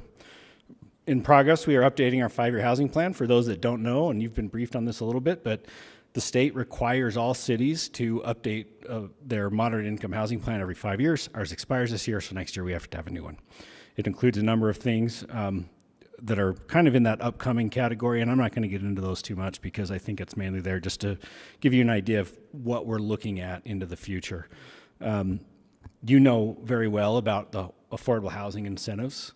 That is a necessary component of getting to the best practice of providing housing, particularly for those who cannot afford it. Those incentives are geared towards making taxpayer dollars more effective at providing housing, particularly for the lower income, because we know that the market on their own is not going to provide that. And then we have, like I said, the other things that are on this list. The tiny home village, which was approved, now is going through the site development process and approval process. We're going to be meeting with them this week or next week to make sure that all of those things are aligned. People building it know exactly what they need to do, what the steps are, what the approval process is, and then we'll be moving forward. And that may be something that comes in front of the Planning Commission. We also wanted to give a little bit of picture about the number of homeless individuals on both a state, county, and city level. These are all based on the 2022 point in time count. These are a snapshot. It's a one day a year where a bunch of volunteers go out, they try to count how many people are either in shelters or sleeping out of a shelter. Or just being outdoors and in a homeless situation. So these numbers are here. There is a caveat about the Salt Lake City numbers. The state, which tracks these numbers, does not release them at the city level. And so we had to make some assumptions based on two things. The number of the capacity of our shelters, and we made the assumption that everybody who was counted in the point in time count who was unsheltered was in Salt Lake City. We know that that's not true, but we also know that that number is not fully accurate because we can't count everyone everywhere. There's not enough people to do that. And so this gives us an idea and a ballpark of what we are facing. And I added two things in italics. Both are, I think, are relevant to the best practice. which is the amount of money that the state has funded to build more affordable housing units, not just in Salt Lake City, but in the region and the entire state. And then a proposal that the city has pending for a budget request to create nearly 400 permanent supportive beds in our city. And if you look at that total of unsheltered individuals in the city, that's a very high percentage that we are looking at trying to accomplish within the immediate future. Taking a step back, earlier this year, the City Council did adopt those proposed code changes that basically remove these uses from our land use tables, with the caveat that if something isn't adopted by May 3rd of 2023, they go back into the code. And so we were asked to take a look at a number of different things and come up with a process that considered, first and foremost, the safety and welfare of those experiencing homelessness, the impact to those communities that host and are home to homeless services, the impact to city services, the financial considerations to the operators and the service providers. We didn't want to get to the point where we are regulating them to the point that they could not be financially feasible to provide the service. And we know, as we stand right now, we need that service. We wanted to define the roles and responsibilities. There's a perception out there that homeless service providers are responsible for all impacts created by or associated with homelessness. We know that that's not accurate. It's a partnership, and the government plays a significant role as well. And we also wanted to address inequities in locating future HRCs, not just within Salt Lake City, but within the region as well. We know that right now we are shouldering a much larger burden than almost every other community. Some of that we expect to as a city, but we also expect some of our neighbors to pitch in and help out too. And some of them are, to be fair. Both South Salt Lake and Midvale, at least in Salt Lake County, are also providing services and shelters.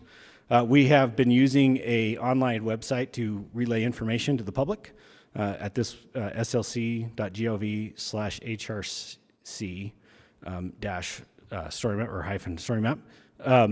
These are a place where you can get the information. You can provide feedback directly from the website. There's no need to come up with a separate email. There's no need to write or call. Everything can be submitted there, although we're happy to take input any way people want to receive it. But the idea here is that it's an easy way for people to do it. And we have placed all of the video recordings of our engagement activities on this website too. So if you're not able to attend those, you can see them at any time you want. The timeline, just to recap, we spent the spring really working with city departments on understanding how they are impacted.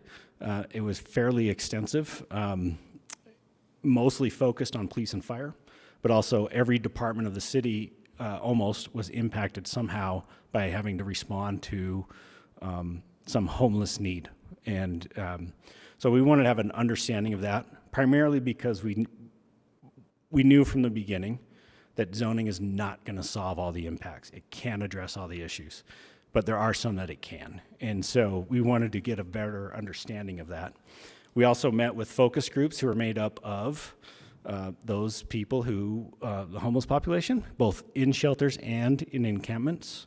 We talked to the service providers, we talked to community members, business owners, and other housing advocates to try to make sure that we had a good grasp of what the issues were and what we could do. We analyzed all that information and a couple months ago came up with this proposed draft.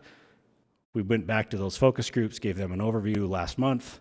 We started that official 45-day engagement period, and now we're in the November and December period where we're in the middle of the engagement process. Real quick on the summary of input, all of the full complete summary is in the staff report provided in your Dropbox. These are some of the highlights and were things that were pretty consistent no matter what group we were talking to.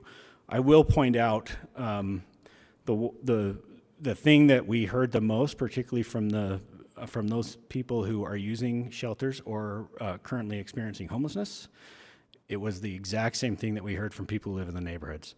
They want safety. They don't want to be harassed. They want to make sure that they want to feel comfortable being wherever they are. And they also want to have a clean place to be. So I think that's a big takeaway from this. The other thing that I think surprised some of us that was brought up so much is the process and what the process needs to consider. It wasn't so much focused on all of the impacts and everything else. These focus groups were actually really great at recognizing the role that zoning plays in this. We also wanted to provide the commission with some information about what other cities are doing, just so we can see. Only 2 cities, like I mentioned, in Salt Lake County have homeless shelters, South Salt Lake and Midvale. We looked at 3 other Intermountain cities to gain an understanding of processes that they use, issues they're facing, and if the scope and scale of the problem is similar to Salt Lake. And it turns out it is in all of them. And all 3 do things slightly different. Denver just last year adopted a complete new approach to how they regulate homeless shelters in particular. They do an annual report that they published earlier this summer about how they measure whether it's successful or not. Their conclusion from that was there's not enough information to tell. So it's unknown at this point, but it's definitely something that's interesting to watch to see how that plays out. We looked at the city of Boise, who basically had the exact same process and regulations that we do. I am unsure if conditional uses in the state of Idaho are under the same requirements as they are in Utah about the approval process. And then Reno also uses a conditional use in 3 zones. However, they limit the number of shelters to total in the city to 3, 1 for men, 1 for women and children, and 1 for those who suffer from mental illness. And they have 3, so they're done. So we also did a mapping analysis to try to identify and mainly confirm some of the things that we were hearing from people, and we think that occurred. So one of the concerns that we've heard frequently is the concentration of not just shelters, but homeless services, and where they are. So all of these different dots represent a different thing. We put the rail stations on there in purple. The red are the fire stations, and I'll get to why that's really important in just a second. And then the others are everything, the yellow stars are the current shelter locations and homeless resource center locations, or approximate locations. And then we put in some of the other similar uses that there's a perception that they have some impacts in those neighborhoods. That could be anywhere from halfway housing, which are regulated at the state and not subject to local zoning, to other treatment centers. We put affordable housing, other housing resource centers on here, medical services, et cetera. And I think you can look at this map and clearly identify that these uses are all concentrated. Some of them are concentrated more than others. We also had a map that showed the last, I think, 30 days of homeless encampments and where those were located. They reflected very similar to this. Those are online, is that correct, those maps? This should be, yeah. Yep. No, the presentation will be posted up there, and it all is on the website that is linked. This is part of the website. Yep. Already, yeah. Yep. I know I've seen this, that's why I'm looking to it, but so let's get into the proposal. So we looked at basically 4 different approaches that we could take as a city. We looked at the use being permitted and expanding where it could go with certain operational and standards that the use would have to comply with. We looked at maintaining a conditional use process and expanding the zones, or eliminating current zones or zones where they were before. We also looked at different zoning tools, an overlay zone and what's called a transitional zone. That transitional zone is something that would kick in when certain parameters are met. Then suddenly that zone becomes applicable. After analyzing all that and understanding the issues, our proposal is to use an overlay zone. The overlay zone establishes the process for authorizing the use. One thing you'll note that you may have seen is not in your packets or in the draft proposal is a map. That's because a zoning map amendment would be the process to authorize the use. And there's a lot of reasons for that. The primary reason, and we'll get to this in a minute, reverts back to some of those issues we've heard. The biggest one being that city services are impacted to the degree that the city council really needs to consider, similar to what you just talked about with parks, the available resources to address impacts. It's easy for the conditional use process to address the impacts that are on the site of a homeless resource center as a conditional use. It's much more difficult to hold an operator for responsible for either the behavior of those people and individuals who are not using their facility or who leave their facility during the day for any other reason. We equate it very similar to somebody who may go to a bar to have a couple of drinks, and then 4 hours later, they have more drinks and they become intoxicated. That bar's not responsible for what they've done after, right? And so that's a very similar situation here. It's a very complex land use. It's also a very complex set of issues that are either directly or indirectly related to that land use. And so there's a lot of factors that have to come into play for understanding how a specific proposal is going to impact the city and ensure that it operates safely for those people who need the services. The approval process for both of these are listed here. You can see the conditional use. You're very familiar with these, so you understand it more so than many people who aren't familiar with zoning processes. But the big takeaway here is the overlay process allows for a much more more opportunity for people to participate than the conditional use process. It also allows more types of input, whereas the conditional use, you really can only consider that input that's related to those standards and those list of detrimental impacts, whereas when we're looking at the overlay, we can factor in a lot more considerations. The other thing, the city council has very broad discretion with anything related to zoning map amendments. They can enter into agreements. They can also consider their priorities for budgeting and resource allocation, things like that, which are things that are typically outside of the Planning Commission's purview. So what is changing? Like I said, we have the process would be applying a zoning map amendment in order to authorize that use. That map amendment could be initiated by the city. It could be initiated by a service provider if they own the property, or the service provider with consent of the property owner. We are updating the standards mainly to clarify one of the issues we identified, which is primarily in the reporting and when that's due and who's required to do certain things. That was an issue that many of the service providers didn't realize that they had to do, even though they have it in their approvals. And so we wanted to make sure that this also included an FYA type of component for that. We're updating the factors to consider for the overlay. They're very specific to the use. They're not just those general factors that are in the zoning code for amendments. And then the other big thing that we're doing is adding standards and authorizing temporary homeless resource centers. That is in basically following a state bill that was passed by the legislature this last year. We'll get into some of those details. They're also in your packet. And then some things that are done mainly for an administrative perspective from administering the zoning code with definitions. These are those additional factors that are in there. They're all aimed at considering those things that we talked about, those goals earlier. The anticipated benefits to those people who need the services, the equities and how they're allocated, not just in the city, but throughout. If they're not near services, we understand there's going to be could potentially a significant cost to either transport people to services or to provide additional services within that close proximity to that location. The impact to city services. One thing that I think everybody was actually shocked, even the fire department, this is that we asked the police, fire to provide us with data on the number of calls that are going to those two addresses. 7% of all calls that the fire department is dispatched go to those two addresses where our HRCs are. They're also coming from the same two fire stations.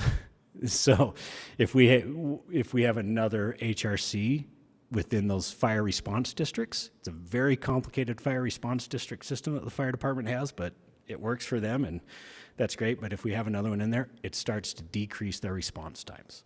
And so that's a significant factor because that impacts, another thing that we discovered in this, that impacts your homeowner's insurance. The Salt Lake City Fire Department has one of the best response times in the country.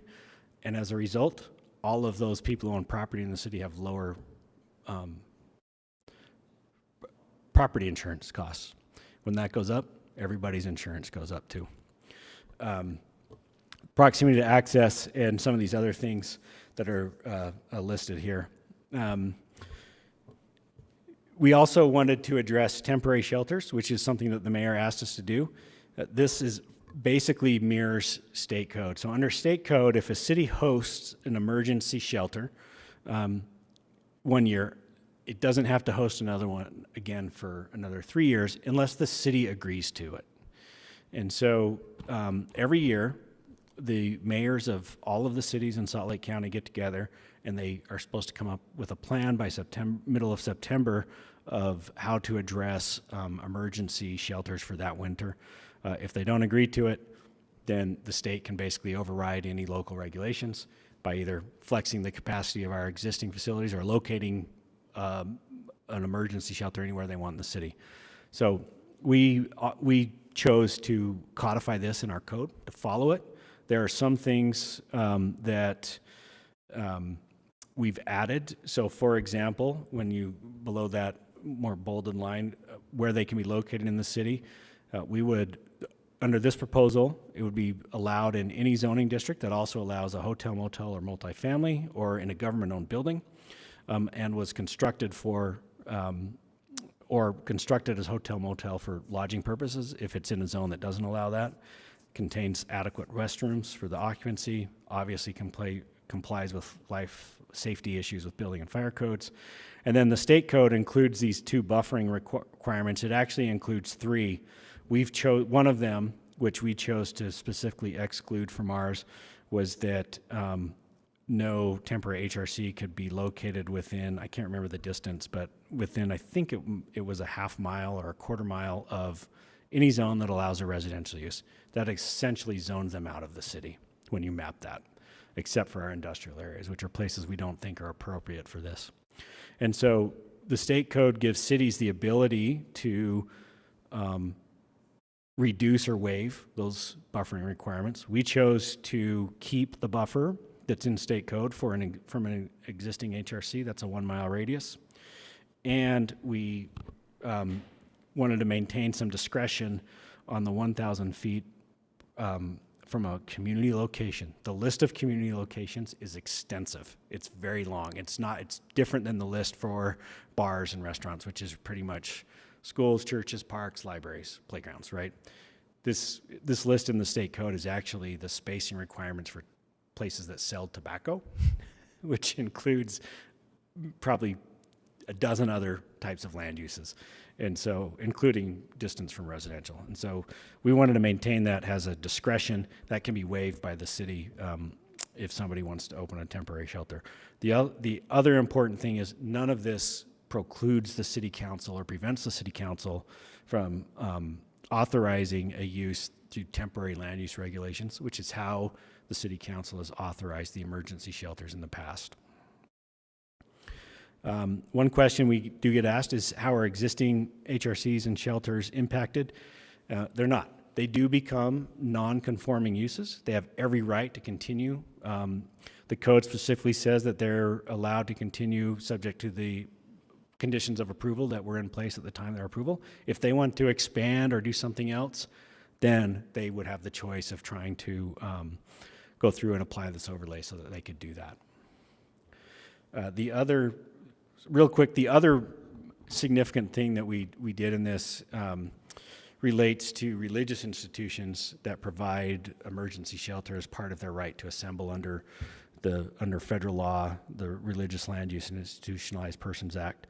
That act it basically requires us to treat religious institutions the same as we would the same use if it was operated by somebody else. We followed Denver's path on this, and we basically decided if a religious institution is going to provide emergency shelter under the right to assembly, that we're going to authorize it. So they can do that. It would be permitted, and they're exempt from having to apply the overlay under this regulation, under this proposal. As far as the next steps, here we are in November. We're at obviously the Planning Commission briefing. We have an open house, I think one of our first in-person open houses we've had in years, tomorrow night, and then we'll be back with a public hearing on December 14th with the Planning Commission because the City Council imposed 2 deadlines. One, they gave us until January 31st to have something transmitted to them, not a recommendation by then. We have to have it in their office by then.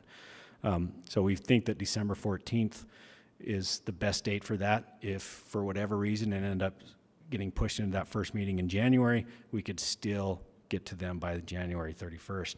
And then the City Council gave themselves a deadline of May 3rd, 2023 to adopt any new proposal. Why did they pick May 3rd? Because it gives them that first meeting in May, which is May 3rd is a Wednesday. They meet on Tuesdays, so they'd have an opportunity to make a decision on May 2nd. Again, just wanted to reshare this website where people can provide input, and that's the end.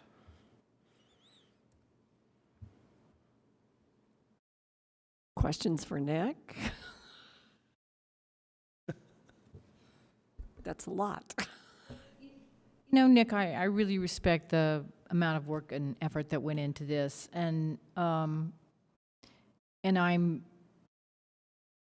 have 2 kind of comments. The first one is the hoops that you have to go to establish, to anyone has to go to establish a whole new zoning area, to do a change in zoning effectively. This is it's an overlay, but it's basically a zoning change. The same kind of process that you do. And we're doing it on a spot-by-spot basis. So the person who's doing this has to have some control of the land. They have to have some kind of funding. They have to be able to answer all of these questions that you've asked them to answer. And then they are basically subjected to, you have like your 6 things or 7 things, your conditions, your, what do you call them? I forget what you call them here. The factors. Factors. You have your factors, only one of which is actually in the positive direction for a homeless person. All the other ones are, keep it away from my neighborhood, keep it away from my neighborhood, keep it away from my neighborhood, basically. So the opportunity, so I'm reading this and I'm thinking, okay, let's suppose that I decide to build a homeless shelter near the University of Utah campus in Federal Heights, where I happen to have a large piece of land. And I'm just a very generous person. So, all the factors are pretty good there, got the police, the fire, the blah, blah, blah, yada, yada. Nevertheless, when this comes through, you will have a room full of people, and we will have, since the factors essentially say, consider the impact on the neighborhood as the main impact of the neighborhood, the impact on the neighborhood, the impact on the neighborhood. I don't know how you could, unlike a conditional use where does it do this, does it do this, does it do, you basically have to approve it if it doesn't have a huge problem. This one doesn't say that. You don't have to approve it. You can say, oh, well, this is kind of a lot of impact on this neighborhood. This would be real different for them. So I'm thinking that this really disadvantages a homeless shelter provider. Makes it almost impossible to build a shelter in this city. So is this just moratorium light? Well, no, I don't think it is. I think, and let me start by some of the first things you said about somebody having to have the property under control. They'd have to have that regardless, even if it was a conditional use, right? They'd have to have funding to be able to operate it and create it. So those are there regardless of whether it's a conditional use or a zoning map amendment or any other process. Those things have to occur. And I think, I do acknowledge that, and I think we all do, that the community input is definitely going to, we know what that's going to be, right? Somebody comes in, we know exactly what that is going to be. And I think the hard part about it, and where we really struggled with trying to find a process where the land use tools at our disposal can address the reality of what happens when these are located, are very slim to none, right? And that's just the reality. If somebody came in and wanted to open a new HRC, say we had it as a conditional use and it's in a neighborhood that is, quarter mile away from another one, that is going to have a significant impact on that neighborhood. It will. And we know that while the HRC or the shelter isn't necessarily creating all of that impact, we know that they are a attractor, and we know that there are people who want to, for whatever reason, prey on the homeless population, and they do things in those neighborhoods. There are those that are shelter resistant, and they tend to be around places where maybe some of their other homeless friends go. For example, if you were, a couple and there was only room in the men's shelter, what are you going to do? Or there's only room in the women's shelter. That other person's going to be on the street instead, because that's what they're going to do. And those are not necessarily related to the shelter or its location. And that's where we've really struggled with trying to find a land use process that can view holistically those. And this we think this is, unfortunately, I think it's the best option we have. I don't think it's necessarily the preferred option, but it's the best option that we have given the realities. Did you really expect, I'm sorry, Andre, do you really expect anything to actually happen under this one? Would any shelter ever be able to actually do anything here? Yeah, I do. I mean, actually. where would a shelter go where they wouldn't get, like, is Federal Heights a good place for that? It has good services. There's tracks right there. It has beautiful, access to health care and God knows education. So I think there are places all over the city where it could work. Why don't we zone those places to allow them? Because we don't understand and we don't know what the impact is to all the city services. And you can roll your eyes all you want, but that's the facts. That's just the facts, right? We know that we have to consider those things. And we know that we don't have a land use process that is good at doing all of that. If we had more discretion with conditional uses, we might be able to, but we don't. We know that we can't really, the Planning Commission cannot, through a conditional use process, require an applicant to suddenly somehow reduce the impact of the fire department in that neighborhood. We know that that's not a reality. But we zone things all the time without knowing the impact of the fire department. Of course we do, but we also don't have other land uses that generate 7% of all the calls in the city. 7% go to the fire department of all calls to these two addresses. So I appreciate that there is negative externalities. The whole rationale for zoning is externalities, positive, negative. That's why we have zoning. And I want to recognize that there are negative externalities from homeless resource centers. There's negative externalities from homelessness. Yep. And I think that you're right.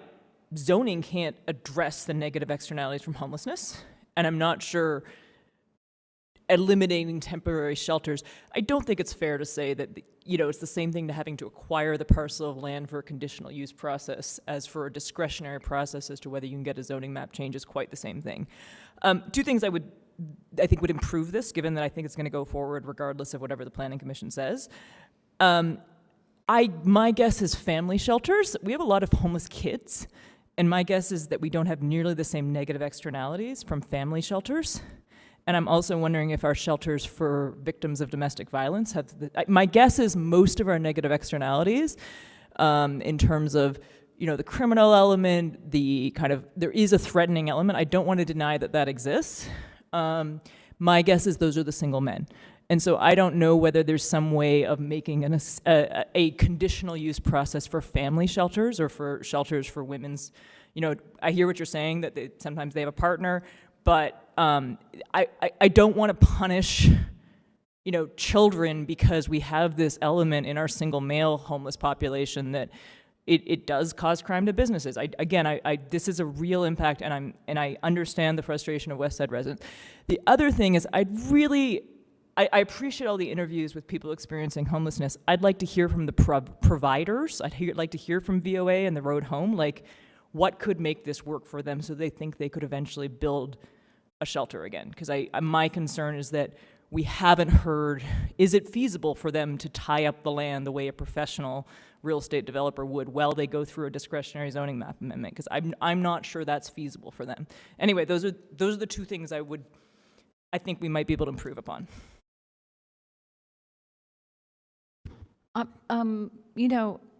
You presented some information about Denver's zoning that intrigued me a little bit because I had not heard about that. And I think when we think of shelters, we think of these. Well, a lot of us think of the 1,000 bed shelter that is no longer the Road Home, but. And now we at least think about the 200-bed shelters, which seem to have similar impacts, even though there are much fewer people. I'm wondering two things. First of all, is there a way to have a smaller shelter that's basically allowed anywhere under most uses? In other words, up to 20 people or something, or 10 even. Some way in which a very small shelter could be done as of right. And I'm not even talking about conditional uses. And I'm wondering what the experience that Denver has with that, and whether that actually happens or anything else. And the second issue I have actually is really kind of on the other side of the coin, which is, what kind of religious institution do you have to be? Can I be the Universalist Life Church and then build my shelter anywhere I want? A pretty broad federal guidance, which they could do now almost, right? I mean, that's just the reality of that. So is that a get out of jail free card for shelter providers? It's sort of like, okay, well we're part of a church. We're the church of the shelter of homeless people. So basically, we'd have to treat it just like we would treat any regulation related to that church.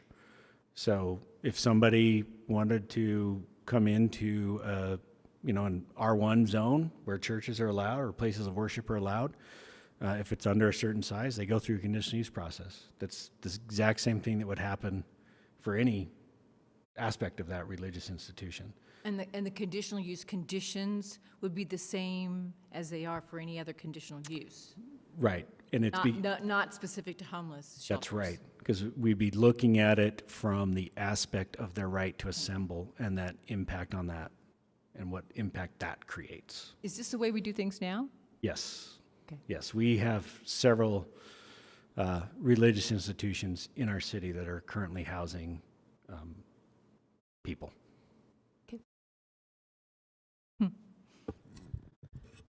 I have some thoughts and then a suggestion. I appreciate that we're not going down the conditional use road, because I think that sets us up for just a bad confrontations where the public feels like we have the ability to say no when we really don't, based on state law. So I appreciate the different approach to making this an overlay zone versus just making it a conditional use. If I just have this gut feeling that it's making it more complex, but I don't know that that's necessarily true. I am wondering, though, a couple things. You mentioned that you're going to be updating the standards as from what was in the Dropbox. If those standards are going to try to take into account some of the feedback that you've gotten from? Absolutely. Because the standards that we deal with now don't really do that. And so this might be a good opportunity to reflect those things that you've been collecting from the homeless population, from the providers, from the businesses. Because we do know there are so many ancillary effects. I mean, I have to drive by that one on Third West many times a week, and I've been doing that forever because that's where daycare is. But it is the amount of homeless people that then just congregate on Third West, like just shot right up once that homeless center came into online, and they're not in the homeless shelter, but they're hanging out right around it, and the amount of trash and everything. So it's just made. I can see that the standards that we operate under, it's hard because it doesn't allow us to try and figure out a way to deal with those impacts. I don't know the answer, Nick, and I think you've hit on how zoning regulations can't be the answer for everything, but we just become the catalyst or the focal point of where everybody puts their frustrations, and then we're left going like, we can't do anything about that. I don't know that, I still don't think we have answers, but I would hope that the new standards would have a little bit more nuance to the feedback you're getting, so that when we are looking at these proposals and comparing them to the standards, we have a little bit of something that's more appropriate. And the other one, the fourth standard that you have here about professional practices of urban planning and design, I really would encourage you to also include SEPTED standards, which are... What was that? SEPTED, which is environmental design for safety. So those are actually requirements for any future HRC to apply those. That's in the current code. So the current code with that, though, fell really short of that one on Paramount Avenue, because I remember the Planning Commission, we had to ask for a specific SEPTED review to be presented to us because it wasn't included in any of that when we were making our decision about where the entrance should be, like which street it should be on. Right. So under this proposal, all that would be done by people in the police department who are trained in SEPTED principles. They would be doing that as part of their site plan review. Prior to like the any public hearing, it would be part of that, because that seems to be not what happened last time. Yes. Okay. Because that's where I think we specifically ended up having to ask for that to better understand. So that's good. I think that should be a requirement. That's all I have right now. I have a couple comments that I would like to make. Thank you for the presentation. There were just a few things there that were said during the presentation that I wanted to touch on.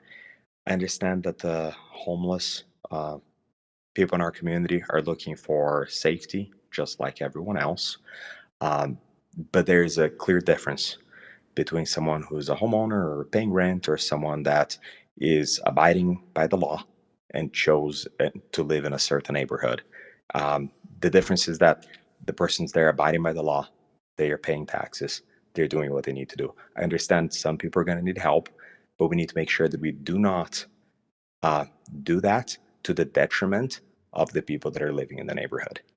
And I think that oftentimes when we hear from people that are opposed to yet another homeless shelter, let's just say it, right? A new resource center west of, let's say, Third West, right? That is a lot of the concerns there. It's the brunt of the burden, really, that comes with the homeless shelter falls on that community. And then one other thing that I wanted to touch on was the comment that was made about someone going into a bar and drinking, and then a couple hours later drinking some more, and then causing an accident or whatever it might be. I would say that the same is applicable to, or because that's the case, that's why we have laws that limit where you can have a bar. Same should be with a homeless shelter, right? We know that there are a lot of good people in a homeless shelter that fell on hard times. We know there is a huge, let's not underplay that, guys, huge criminal element that'll follow any homeless shelter in the city. Just speak to anyone that stays at homeless shelter, which I have. There's been people in my neighborhood that had to spend time in a homeless shelter, and they said that it is very unsafe, not a good situation to be in, by yourself, as a woman, as a man, with a family, definitely not a place to be in. So I just want to put that out there, that it's like, understanding we want to help, how do we figure out the right place to do it? Because to answer the questions that were said, if I want to build something in a more affluent neighborhood in Salt Lake City, is it going to happen? Let's not kid ourselves. It won't happen. Odds are the next resource center that's ever built in Salt Lake City will be in a lower income area. And that will always be the case. How do those lower income areas will ever have a chance to get out of that? Or are we just saying, you know what? That area has been designated as the poor area of our city for forever, really. So I don't know how we address that, but I just want to make sure that it's said, it's out there, we're all thinking about it. Homeless resource centers have to be built somewhere. How do we kind of make sure that everyone is sharing the burden equally across the city? Thank you. Yeah, a couple of my comments as well as I like to share them also. I do share the sentiments that Levi expressed as well. It is a very complex issue, and Nick, you did an excellent job at explaining a very complex situation that has a lot of ramifications, be it for the actual homeless individuals and also for the neighborhoods that are going to have to receive, I guess, the homeless center structure. Yeah, it is an issue that's very difficult to address. But I think Levi does a very nice point. We need to kind of assess it well as far as where these things, these services are going to be placed. We don't want, as a city, especially Salt Lake City, we don't want to be seen as a place where we put things in one part of a city, kind of favoring one over another for whatever reasons, reasons we might have. So yeah, let's try to kind of see, what ideas we can get from other community resources. A couple were mentioned by couple of my fellow commissioners there that might have some insight as how the homeless population behaves, interacts, etc. They might have some ideas that might improve our design here. I think this proposal can be great. There's going to be a lot of feedback that will be received, I'm sure, because of it. And I guess we'll just take it as it comes. But again, let's kind of not try to put the burden in one place as opposed to another, especially with an issue as big as a homeless resource center. Those are a couple of my comments. Thank you.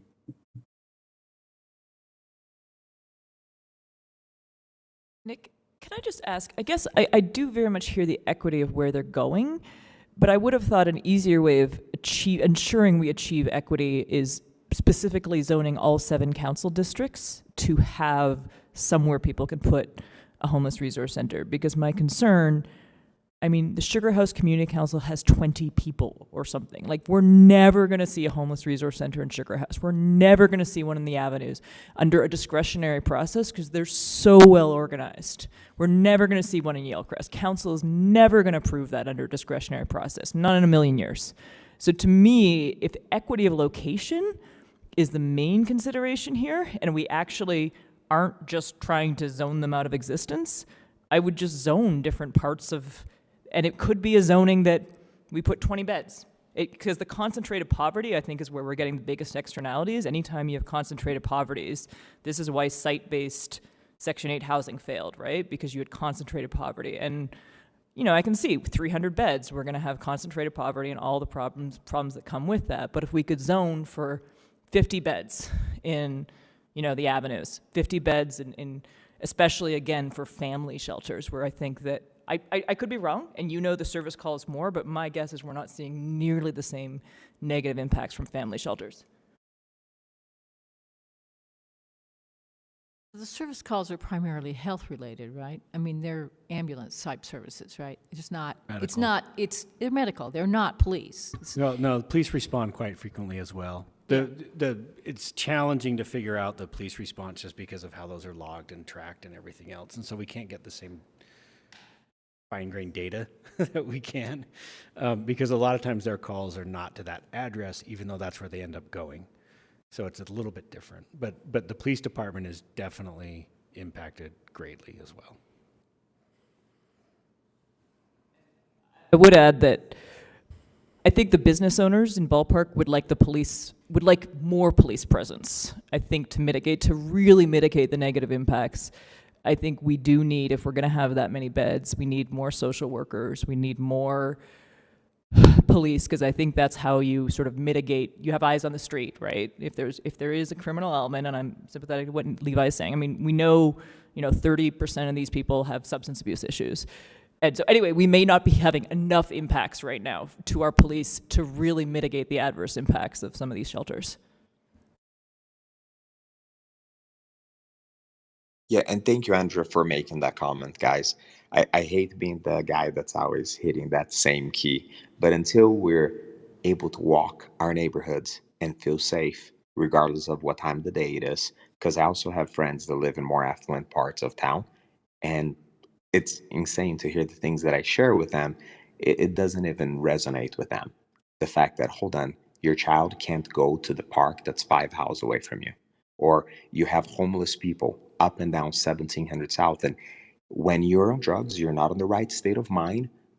I don't think any of the folks in this room today or watching us on YouTube will feel comfortable walking by that area, right? So those are things we got to figure out a way to think outside the box. How do we solve it? I don't have the solution. I'm afraid that building more and more and more resource center, we can build them forever and never solve the problem.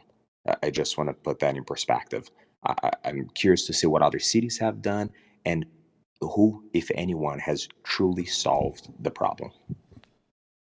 None. The answer to that is none. Mississippi has the lowest homelessness rate in the nation. You just be a poor place that nobody wants to live, that has cheap rents, you solve your problem. Right. The city that has actually had the most success in the United States at reducing the number of homeless people experiencing homelessness is right now is San Antonio, and they've done it by housing people, not by building shelters. And I think that gets back to the big picture as what we're doing. Nick, you did mention permanent supportive housing. Is the city going to allocate millions of dollars to permanent supportive housing? There's a proposal sitting in front of the council right now to do that. Excellent. And there's probably some zoning changes to remove some barriers to that coming up. I just want to make a final comment to Levi, and this is not meant to be tit for tat, but I live in Sugar House, and I just had some people stay in my house for a couple of weeks from out of town, and they felt unsafe walking around. There's a lot of homeless people in some of these affluent areas as well. Not that I'm affluent, but it's considered an affluent area. So it has really spread throughout the city, and it is something that I think the majority of people in the city feel, some more than others. But that's a big issue in my neighborhood. They're everywhere I walk, and you can't walk to the park. Yeah, totally agree with you. Absolutely. Yeah, my son is a lifeguard at Fairmount Aquatic Center, so I pick him up there, and I've watched that. I've lived actually in Sugar House 23 years ago. That was the first place I lived in Utah, and it's sad to see everything deteriorate. When I meant more affluent, I literally meant like behind the Capitol or Yale and Harvard Avenue. Yeah, those areas. definitely. But absolutely, Sugar House has drastically changed from 23 years ago. I just wanted to, I didn't mean to like detract from the impacts that you experience. I am personally not affluent, but if I hadn't bought my house 25 years ago, I wouldn't be living there. I'll tell you that much. I wouldn't be able to afford it. But this is an issue throughout the city for sure. And I do think that, there was a really, Andrew made a great point. Some communities are much better able to mobilize and are much more organized and have more of an impact because of that. I don't know if this overlay zone would be helping to mitigate that, because I do think that is an equity issue. Do you have enough to go on? I'd just I did wake like up, to Nick. make one comment about the fire department response, and I'm assuming that the implication is that the fire department is responding not because people are on fire, but because something has happened to them that has caused the paramedics to have to be there. And one of the things that I learned when I was working with homeless people fairly consistently was that an awful lot of them are homeless because they're already sick. And so the fact that the fire department may be having to respond to places where there's a high concentration of sick people doesn't really surprise me. It wouldn't, I get the correlation, and I agree that it probably is a little higher than you would think, but I have a neighbor in my neighborhood who the paramedics respond to probably 4 or 5 times a year. They drive 80% of the fire department's response in my neighborhood. So I just think it's important for us to understand that if you're sick in America and you don't have the money to get better, you're in serious trouble. Of course. I think we all agree with that. And it's also why zoning's not going to solve that.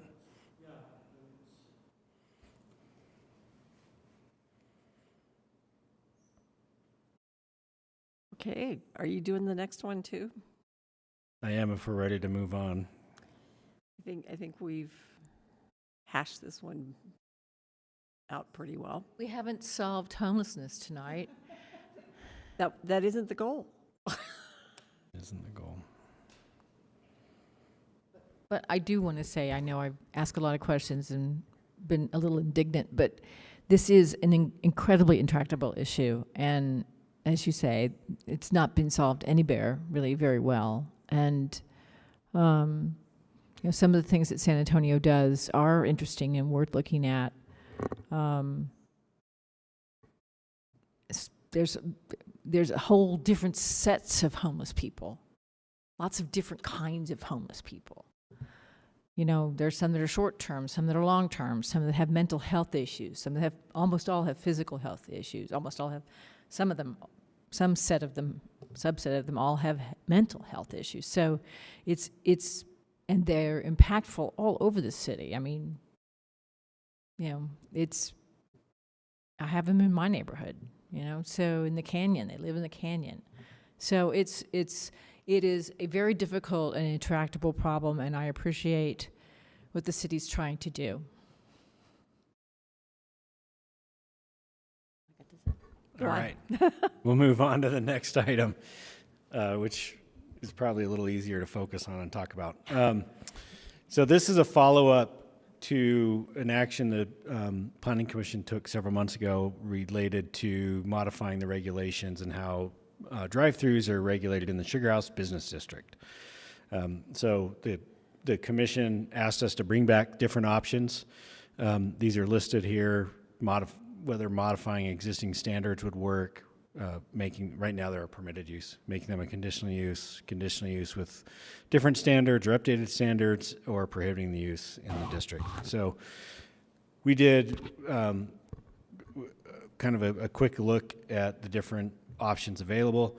The staff recommendation really is to prohibit the use in the zoning district, primarily because it doesn't align with the purpose of the district, and determining the impacts and writing standards to determine the impacts is actually quite challenging, because based on the type of drive-through, they're wildly different. And so, we put this picture up here just so you can see.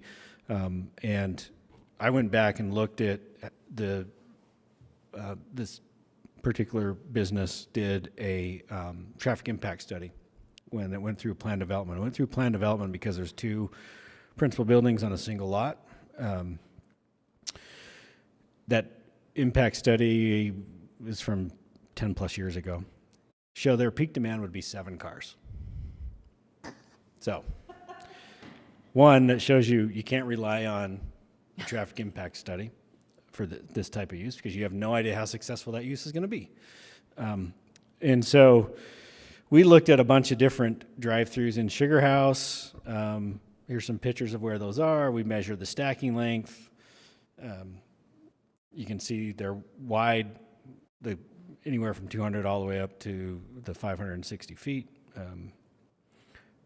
I was shocked to find out that the McDonald's actually had 550 feet of stacking, because it sure functions a lot better than the other ones do.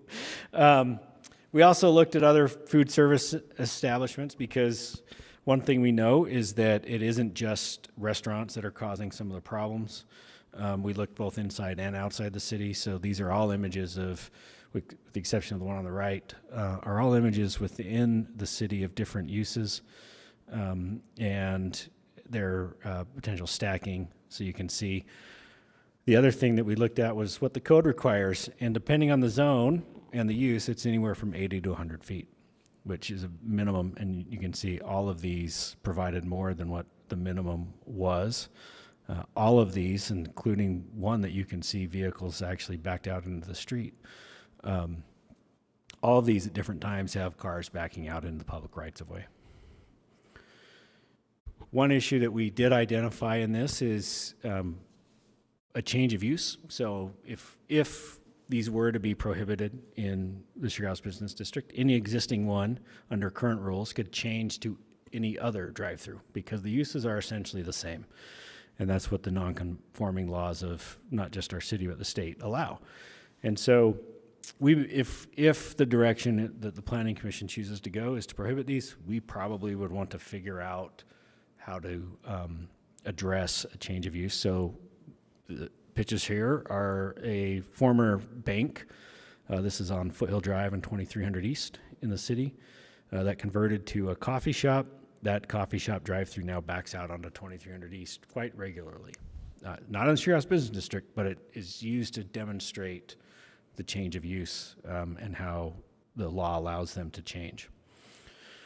We also looked at the different types of drive-throughs. Pharmacies and financial institutions generally do not have the same impact with stacking, although they almost always provide a lot of space for stacking of vehicles. They do it in different ways, so you can see, the top two pictures are both financial institutions.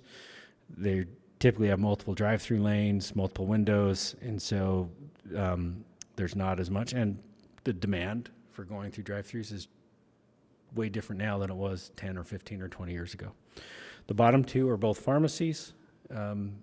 They also provide quite a bit of stacking, but they tend not to, and we have not heard of issues where those uses are creating problems. There's still the issue about whether that use is, or either of these uses are compatible with the district. We do think that there are some equitable reasons for that. Not every, there are people who either need to, maybe it's difficult for them to go into a business to get prescriptions filled or to make their transactions, that maybe there's reasons for that. And so one of the options that the commission has is to separate these out. They're actually already listed separately in our code. And so we think there is good documentation out there and evidence that we can create different regulations for those two uses, because we think they have two different impacts. So we provided a number of different options for the Planning Commission. Whichever one you choose, we'll start working on drafting something up and start that public process. And that's it. Nick, are you concerned that that areas such as the one you mentioned up on Foothill, are left out of this particular thing because we're just talking about the business district and Sugar House? How are you concerned about then all of those other instances of people wanting to somehow deal with the same issue? I mean, I guess would the floodgates open, and are you prepared for that? If we expand it outside the zoning district, this becomes a much more complex project, primarily because we are looking at so many different areas of the city that have so many different characteristics and so many different purposes for those zoning districts. And so it just becomes more of a challenge. And where that falls on the priority list of issues we're facing as a city. We'd have to figure that out because I don't know that right now. Yeah. We can fit something like this into our workloads right 'Cause, now. I mean, this is right where I live, so I feel the impacts of it. I mean, I don't have to drive, so I can walk, but, you know, other areas of the city have some similar situations to this. And I don't know to the effect that this one has, but yeah, I'm just worried about kind of pinpoint, you know, like deciding, oh, we're going to deal with just this one and we're going to ignore the rest of them. And then other communities are going to be like, wait, we have these same problems. Why aren't we dealing with it here too? Yeah, I think one way to look at it is that if you look at the most intense districts in the city, I mean, you know, the Sugar House Business District really is becoming the second, you know, downtown, right? I mean, it's downtown, it's small downtown. We also don't allow drive-throughs in our D1 zone for these very Is this going to same be reasons. for Sugar House Business District 1 and 2? 1 and 2 have the exact same land use tables. They share a land use table. So we're not going to be creating Okay. a new land use table. For Okay. those. I think that's important, as Sugar House Business District 2 is probably on the cusp of doing a lot of changes. I think that's important. I'm in favor of the staff recommendation of prohibiting this use in the. I think you're right that it simplifies things. It's not a use that really is compatible with this kind of downtown uses. If you are a disabled person, or if you are already driving somewhere, you can drive another, 4 blocks and find that potential drive-in use, as a bank or a pharmacy, not too far away. And so I think that this is a reasonable response to the kinds of problems that we're having there. Well, Brenda, if you pay attention to what people are saying, everybody avoids Sugar House because it's so hard to get around. Yeah, well, it's I so don't. Remarkable we have such traffic I problems if everybody avoids it. I like Sugar House. Yeah. Except at everybody avoids lunchtime it, when but nobody's there anymore. when a certain restaurant's, stuff backs up into the street. Otherwise, I like it. I agree with Brenda. I actually like the staff recommended option as well. I think that's the best one there. I'm pretty inclined to go with delete the P on for the Sugar House Business District. I'm ready to make a motion. We don't need We don't need a motion. Yeah. We have asked you to make a motion on this just so that okay. we know what direction. We just wanted to enshrine We that should have a motion. as part of the initiation. I didn't download it. Go right ahead, Andrew. Based on the information presented in discussion, I move that the commission initiate a petition as recommended by planning staff, including other related changes necessary to prohibit the use in the Sugar House Business District 1 and 2. I'll second. Okay, we have a motion by Andrea and a second by Amy. Amy, Yes. Mike. Wake up, Mike. It's late, Mike. Andrea, Yes. Andreas, I think I'll say yes. I wasn't paying very close attention, but yeah, yes. okay. Brenda, Yes. Rick, Yes. and Levi. Levi.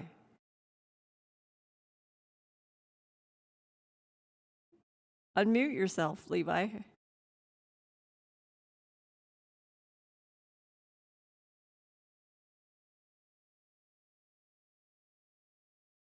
Maybe he's having computer issues or something. But he's still on, right? Levi. I think you count him as a no vote. Okay, I mean, not no against, but just as non-voting. non-voting. Okay. An abstention. We'll call him an abstention. There we go. And the chair would also vote yes. So I think you have a direction now, Nick. We do, thank you. So is there any other business? Seeing I- none. Andres? Yeah, just before I depart, I want to thank everybody that was manning the cameras. Everything was great. Thank you so much for all your work. All right.